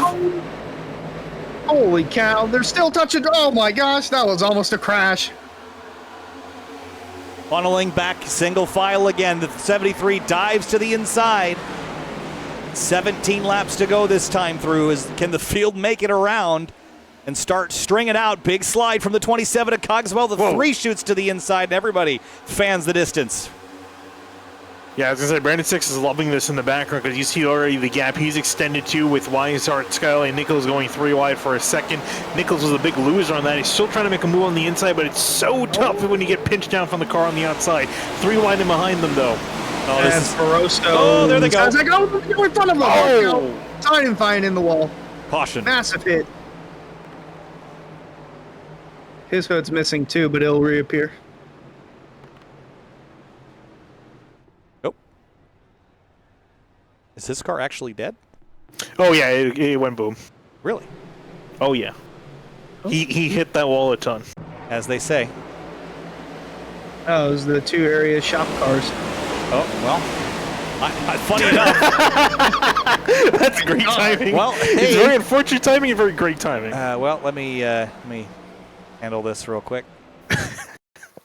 Race fans, be sure to check out shop.areairacing.com for merchandise to represent your favorite drivers and teams. Shop from our brand new selections of champion t-shirts, jackets, hats, and more. Easier to shop, quicker to ship, better to wear. That's shop.areairacing.com. And shipping and handling, maybe your package will be a little dented up. I was going to say. If your delivery drivers were Chris Sonifine and Gary Grant, do not expect your package to arrive on time. Well, this has been uncharacteristically messy. We were documenting how the Truck Series this year has had its share of challenges, but this has been a really tough cup race at a track that I was not expecting to have this kind of challenge, Finian. Well, it is becoming, as it is in the name, the Tricky Triangle, or the Trippy Triangle, as you're saying. Yeah. Yeah, everyone's tripped over and stumbled tonight so far, Eric. Not some fun times in Jacob Bell Racing Channel. Poseidon Fun, not terribly happy with that move. If I had to take a guess, I actually wasn't in there. I was listening into Solar Flare because Jake Nichols was taking it to James Scioli. His quote in turn 2 is that he got a little bit of a door with James, as you guys documented there on the first lap, and then Jake is very upset with the yellow coming back out. And here's one quote from Delonte Ballard, which pretty much sums up, I thought you guys would enjoy this, pretty much sums up what the last 30 minutes of the broadcast has been. Dude, everybody's acting like this is like the last lap. So wise words there from the 21 car.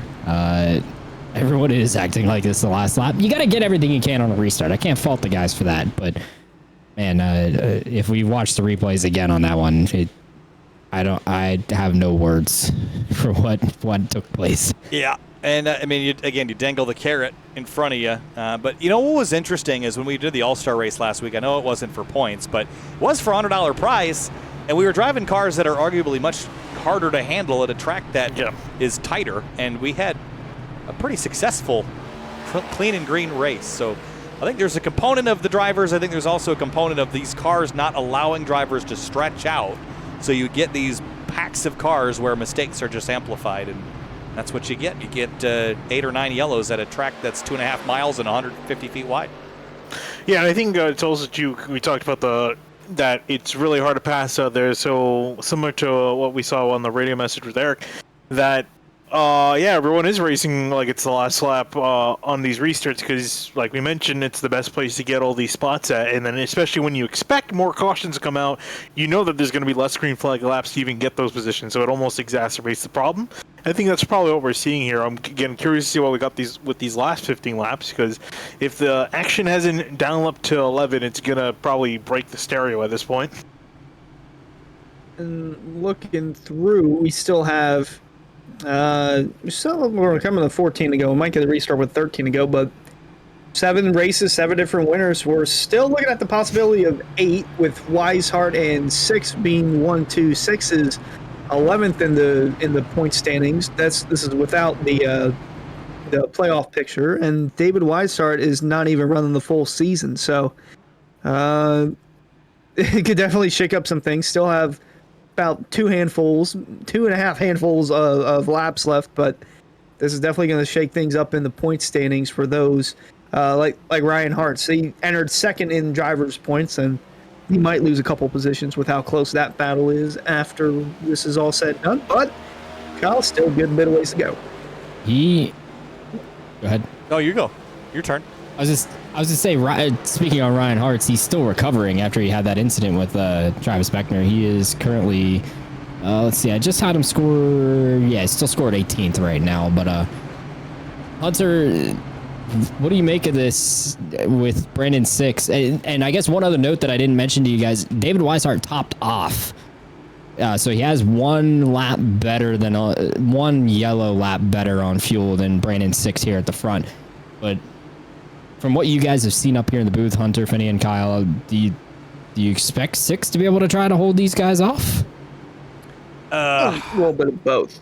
I like hold them off, but just the amount of cautions that we're seeing, he might not even hold them off. He just wait for the yellow to come out and then just continue to log laps under yellow. Yeah, that was my point. Actually, is when you get this late in a race where the trend has been cautions, I am going to do everything in my power to keep that track position, because with the way that it's been going, all he's going to have to do is get a good launch for the first lap, and he'll be able to protect this spot.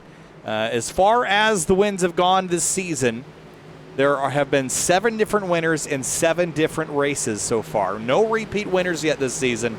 Ryan Hartz is the highest running in the points that doesn't have a win. Next would be Cedric Hunter, then Michael Curhan, and Curhan is currently 6th. To win the race, by the way. Yeah, so other than that, we will either have a driver that is not up near the front winning a race, or our first repeat winner of the season. 13 laps to go. Lap 63 of 75, and there's the green flag. Restart underway, and the outside didn't get a very good jump. It stacked him up. Here comes Nichols up the middle. Trying to go up the middle, is going to look to the inside of David Weishart, looking into turn number 1, and everyone else fanning out in behind. Oh my goodness! Sorry, Finian. We're wide there for a second. Jake Nichols, big run to the inside, but nowhere to go with it once they hit the tunnel turn. Yeah, David Weiser going to scoot around the outside. Michael Curran also trying to make up some ground. Restarted in 6th, is trying to fight for 4th. He can get around Nichols. Weiser going to get a little bit tight, and here comes the 73. Culberson was wall riding heading into the tunnel turn, but to the outside of Jake Nichols is Michael Curran, and trying to get to the outside of 6 is the 7 of Scioli. Nichols still fighting for 3rd. Oh, he's sideways loose off the corner, and he's going to lose a ton of momentum down the straightaway. Here comes Weishart and the 24 Curran as a drag race for the top spot between Scioli and 6 occurs, and Scioli might get him here. 7-8-6-6 down into turn 1, going for the lead. James Scioli trying to put all the troubles in the rear view, and he does, to the top spot with 12 laps to go.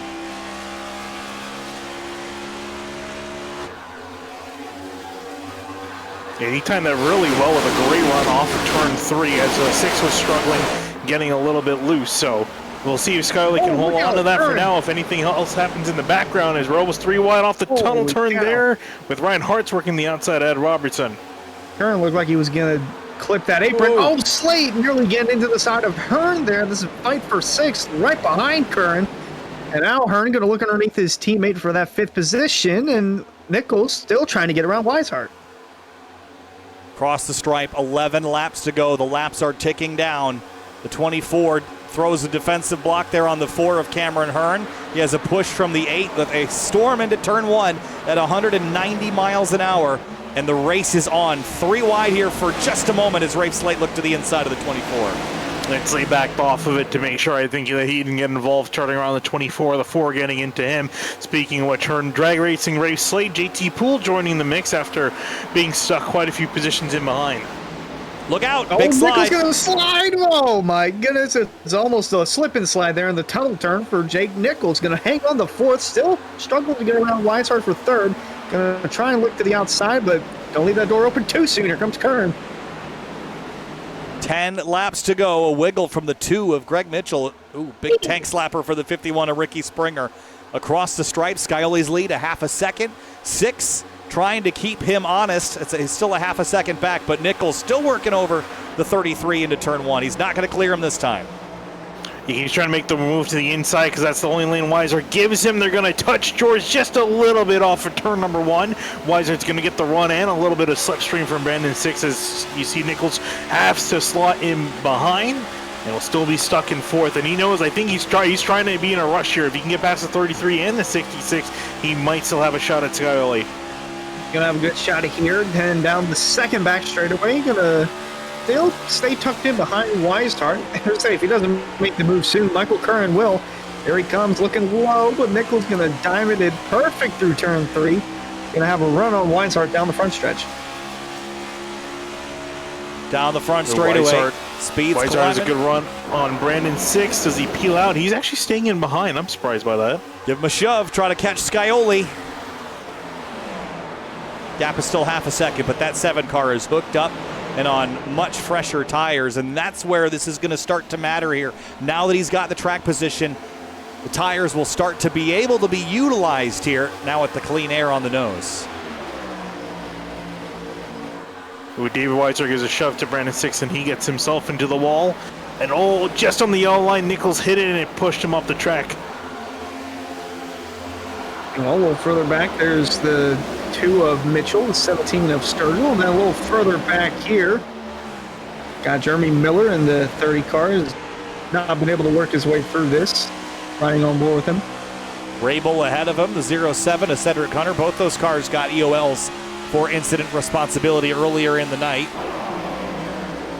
Cedric Hunter looking at Jacob Bell, and for 3rd place, Nichols again side by side, a little further along this time through, and now clear of the 33. Will he slot up ahead of him? I think he might be able to here. I think he's trying to see if he can get alongside Brandon 6 and side draft him. There he goes, and now he's going to lean on the quarter panel, slowing down Brandon 6, and there goes 73 charging through and a dive into turn 2. Gonna have enough momentum to clear him. He will for the time. Oh, David Weiser loses off the corner, spins back up into the track, and a caution's gonna come out again. Cameron Hurd also in the wall. Oh, he saves it. Holy cow. Caution They're out. flirting with disaster there. 8 laps to go, and nope, they did crash. Rafe Slate. Rafe Slate. That car is absolutely destroyed. So they got came down into him. They got past, and right here. Oh, Slate, yeah. Whoa. Oh, what on earth? This was completely after, yeah, Slate saved it more or less. He hit the wall, the outside wall, and then Sturgill and him made contact. This is that incident that they avoided there with the 33. They get together, and then he's got damage, and then the 17. It was broke, guys. Slate's right front was broke. Oh. So the contact with him and Cameron that put him to the wall broke the right front. He had no drive. And as for David From Weishart, sitting in the cockpit. here's what happened. Got caught up behind the 66 and just kind of lost it. Got hit.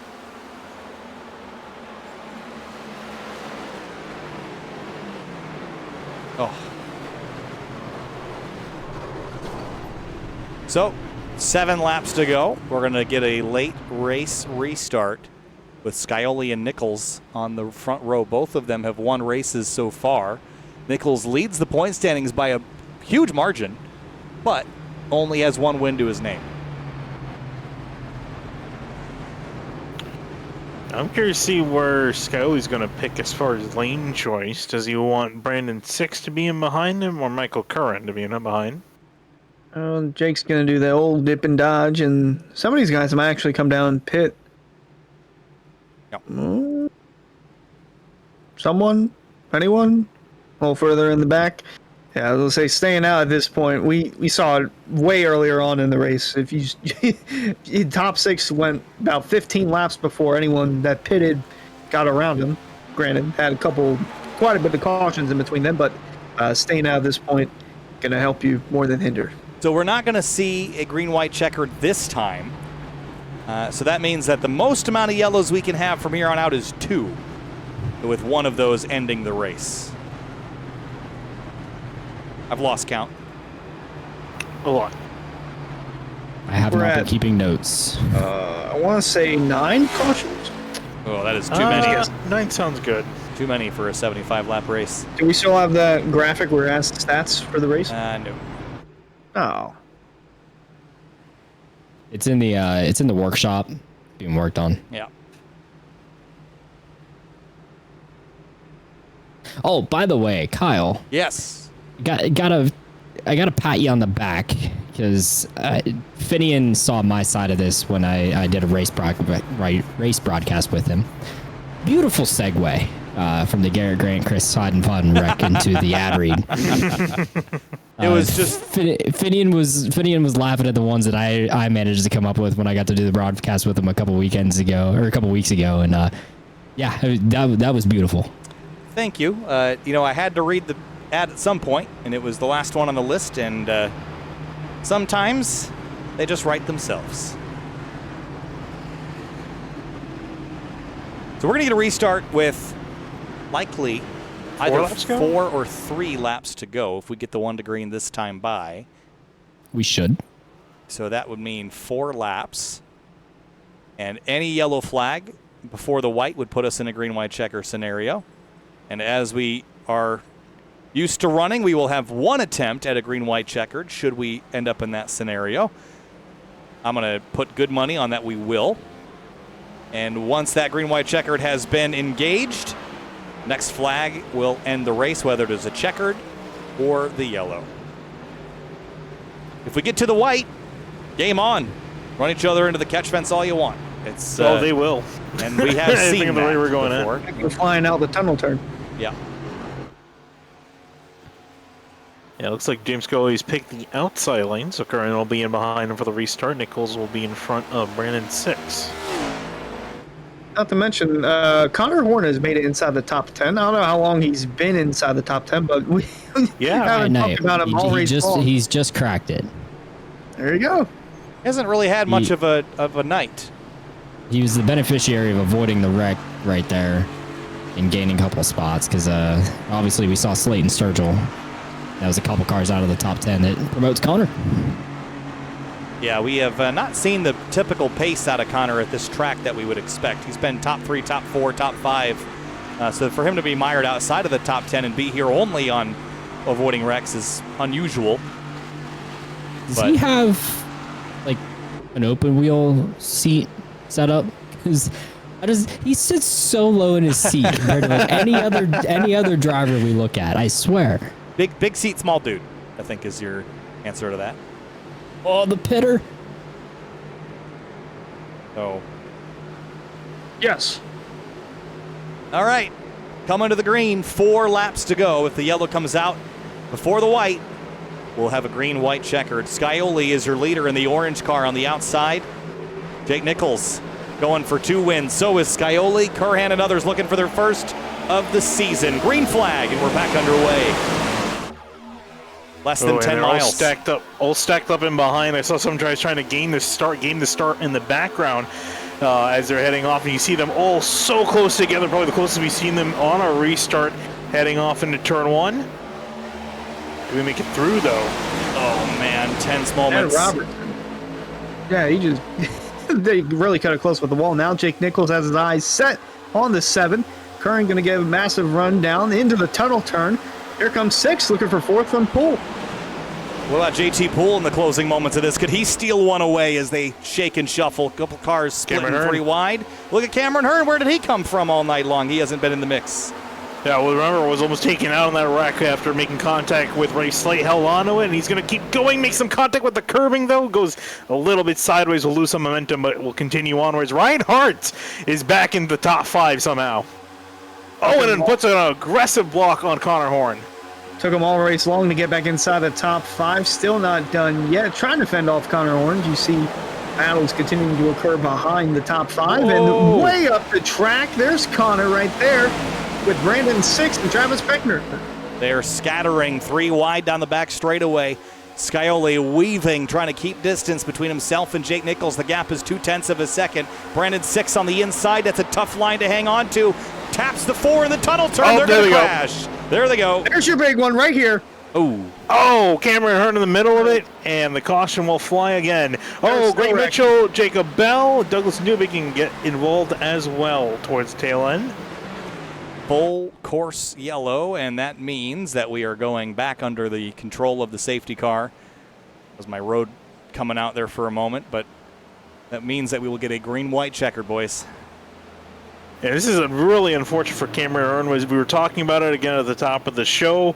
Was barely inside the top 20 to secure that locked-in spot for winning a race, and needed to get some more valuable points to keep him more secure. This will probably drop him outside of it here, depending where he finishes. He's in 24th at the moment, but this is what happened. Yeah, this is 100% on the 66 there. He did not, I mean, he was not there in my mind here. And he's clear and just dives in there and wasn't going to make a pass on the 4 and gets in there. Then he finishes him off. So that was, Brandon Six had an excellent race until that point, but that was a very large mistake on his part. Just diving into a spot too late, too hard. And Ricky Springer just narrowly avoiding that, as well as a bunch of other drivers on the inside lane. Yep. 77 spins back, clipping the 4 into multiple other cars, and we're gonna have ourselves a green-white checker. And before they even start, I don't think they make it past the tunnel turn. Yeah, it's disappointing that we've had so many races this season get to this point, but I just don't have a lot of confidence that we're going to end this race under green. It's going to come down to the restart, as it always has. Scioli, the one that will have the advantage. What just stinks is, you have a messy race here and there, but you hope that at the end of it you'll have a silver lining and get to watch a good result. But we have not really had that benefit. So I hope that we get to finish this one with the green, but not actually that hopeful. Yeah, I mean, I hope I'm gonna be hopeful. Gonna be probably disappointed, but I'll be hopeful. Disappointed but not surprised for me. Yeah. I'm not sure what it is about this track and this car, but this has been a challenging combination. It's that smoke from the Canadian wildfires that have been looming over don't the get me started area on the last that. few days. Oh yeah, Firefighter Finian's triggered. It's been so. It was smoky. I mean, it's cleared up. Definitely cleared up by now. But I remember I didn't even realize there were wildfires. And I was looking. I was like, I thought it was a fog at first. And then my partner in the ambulance was like, no, it's like wildfire in Canada. I'm like, oh damn, that's a heck of a wildfire. Eric, how bad was it for you over there in the central part of the state of Pennsylvania? Yeah. That's nuts. And I'm holding the wheel. There he is. That was a technical malfunction on my part. I accidentally just moved Kyle Higher out of the channel. Oh, I was wondering what was happening. I got confused. I was like, what? Uh-oh, I just crashed Discord again. That one wasn't me. I got confused. I was wondering what we were listening to for a second. Yeah, you got put in Bowie Esports as I was trying to fumble with my mouse to get around to being able to hear Hunter's question. So Hunter, I think you were asking about the smoke. Yeah, from the Canadian wildfires. It didn't turn orange like New York City, but we did lose a lot of visibility over here in central Pennsylvania. And prayers to those fighting the Canadian wildfires. Hopefully they can preserve the important assets they need to preserve. But it's one of those things, wildfires. And Finian probably knows this, having been in the emergency service, get the experience of it. It's one of those things they just kind of got to let it burn and work itself out. Yeah, pretty much. Can only do so much against nature. Yeah, Mother Nature's a tough beast to fight. But coming back around to the race for you guys, you got audio here from James Scioli. This is prior to the caution, so you guys know. That might be a sitting duck out here. So that's the only quote he gave me over a 2-minute period where I was sitting there recording audio of him. He was not looking forward to trying to hang on to that. Now, Jake Nichols was, I didn't record this, he was talking about trying to PM James and get to see if they can play a restart game together to try to be the only two to fight for the win. It doesn't look like James really helped Jake out in that case. And then something else James mentioned was he wanted Michael Curran to side draft Jake. Well, now he's hoping JT Poole side drafts Jake, so it gives James the about half-second gap he needs to go out and win this race on this GWC. Oh, doubling up here. We get one try at this. And Scioli is going to have the advantage here on this launch, but he has to get away cleanly. JT Poole, perhaps the highest running driver that does not have a win.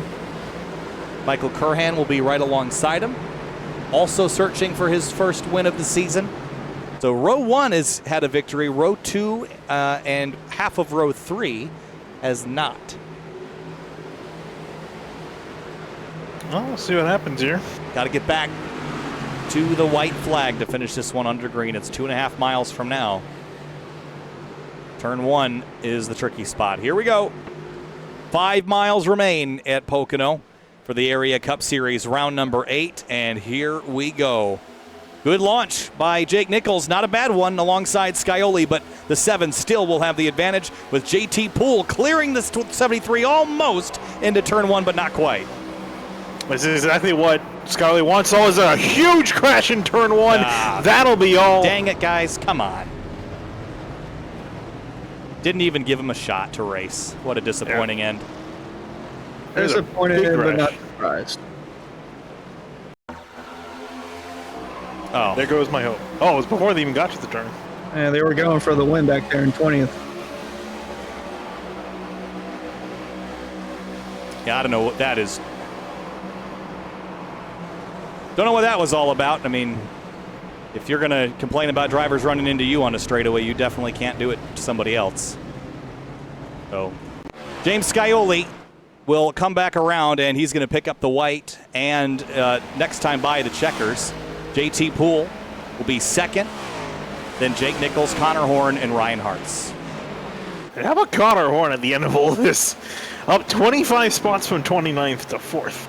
Oh, and that Ryan Hartz as well. He was involved in that wreck, and he took him all race to climb back inside the top 10, and at the very end got a top 5. Good run for him. And talk about JT Poole still going off that high from the All-Star race, really All-Star Open a week ago. Got into the All-Star race from winning the Open, and then almost had a shot at the All-Star race itself. But Kyle, we got our first multi-race winner in the Cup Series this season, James Scioli. Yeah, Scioli, what a job he did. I mean, he put himself in position and only led 15 of the 78 that we're going to complete. But yeah, he's not going to care.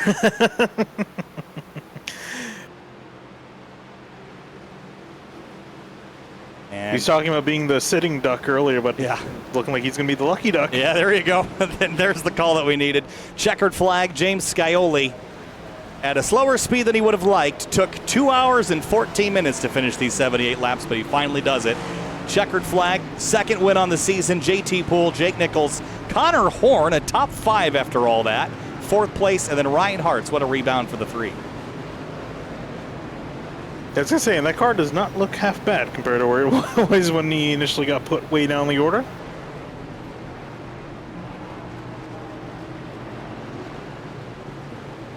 And we will be celebrating that as now the top seed in the area playoffs later this season.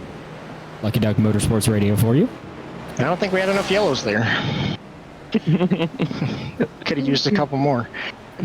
All right, we have 32X. So that was a problem. We are ending the race with 32X. I'm hoping that's a new record for Pocono. God damn. 32X.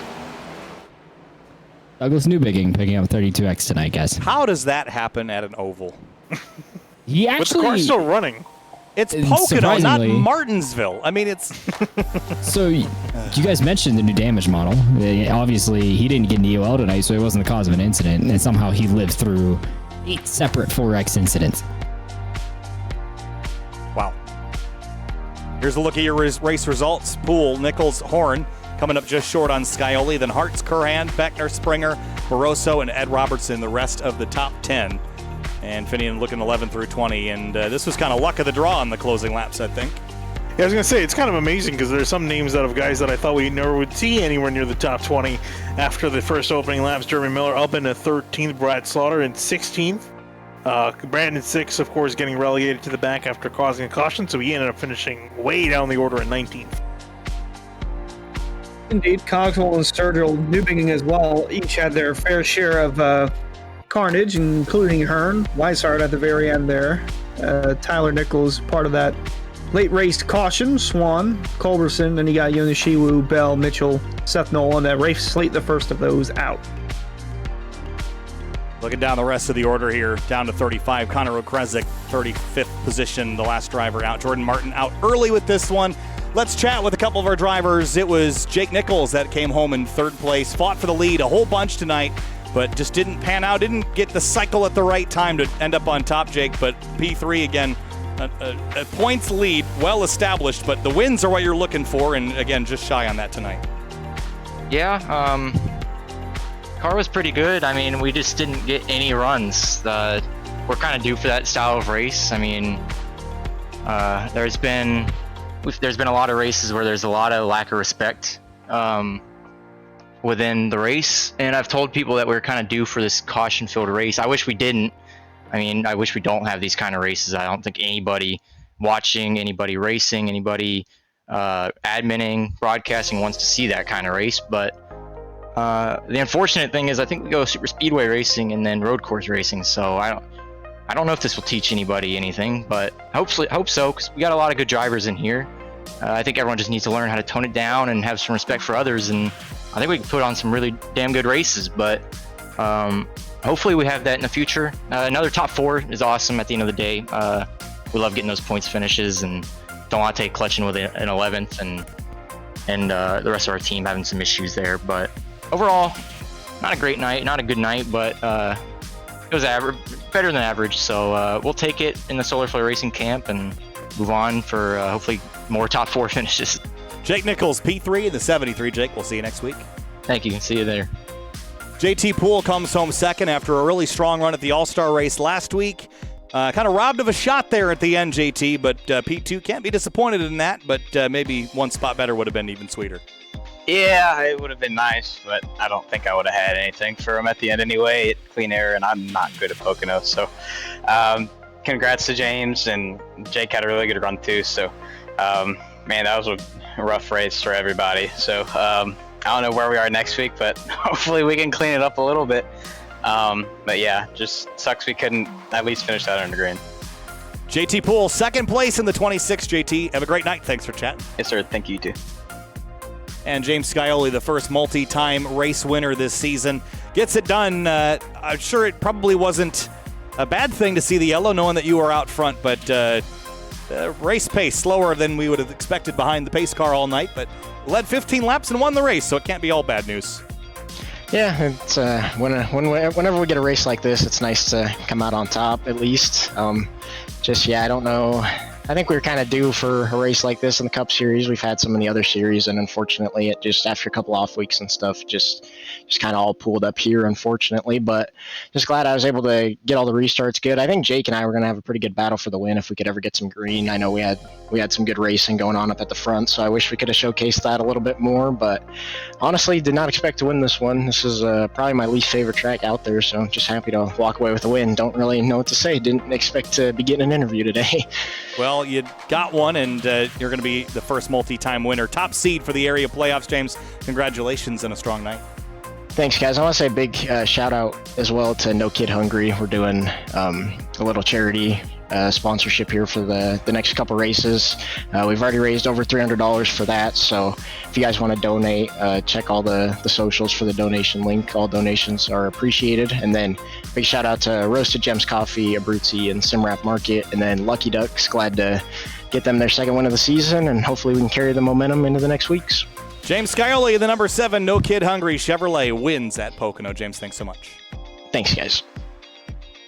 All right, guys, wrapping things up here from Pocono. Disappointing end to what was shaping up to be a pretty entertaining race, but yellow after yellow. James Scioli in the orange is the one that takes victory. Finian, final thoughts? Yeah, I was going to say, it really was unfortunate because that was shaping to be a really good battle between those two. Clearly, the two front runners we've seen all throughout the night, it was Jake Nichols and James Scioli, and got to battle it out a little bit, and I'm sure that Nichols was dying to have at least one last shot, one last decent shot to get back at James Scioli at the end there. Hunter Sleppy, final thoughts here from Pocono. He is muted. Oh, yeah, sorry, I was muted, but yeah. It was a doozy of a race. They don't call it the tricky triangle, the trippy triangle for no reason. James Skyley, the victor in all this, and a bunch of wrecked race cars, but going to put that in the past, at least for the Cup side of things. And Kyle, I feel like tomorrow night for the Truck Series, they're going to Martinsville, so we might see some more of the same aggression, carnage, and even tempers flaring, because short tracks equal short tempers. Well, this is not what you want to see coming out of a nice long break, Hunter, our home racetrack, and it didn't produce the greatest race we were hoping for. But James Scioli proving that he is a force to be reckoned with here in the Cup Series and win number 2 on the season. And as Kyle said, now currently the top seed for the playoffs. Looking forward, he's sitting pretty with just 4 races in the regular season remaining. Kyle, we head to Atlanta next week in the Cup Series. Tomorrow night, Trucks take on Martinsville. Oh boy, Martinsville tomorrow night. We'll see you there. Thanks so much for joining us here from the Area Cup Series. We'll see you tomorrow for Martinsville, Thursday for more Pocono, Atlanta next week for the Area Cup Series. We'll see you there.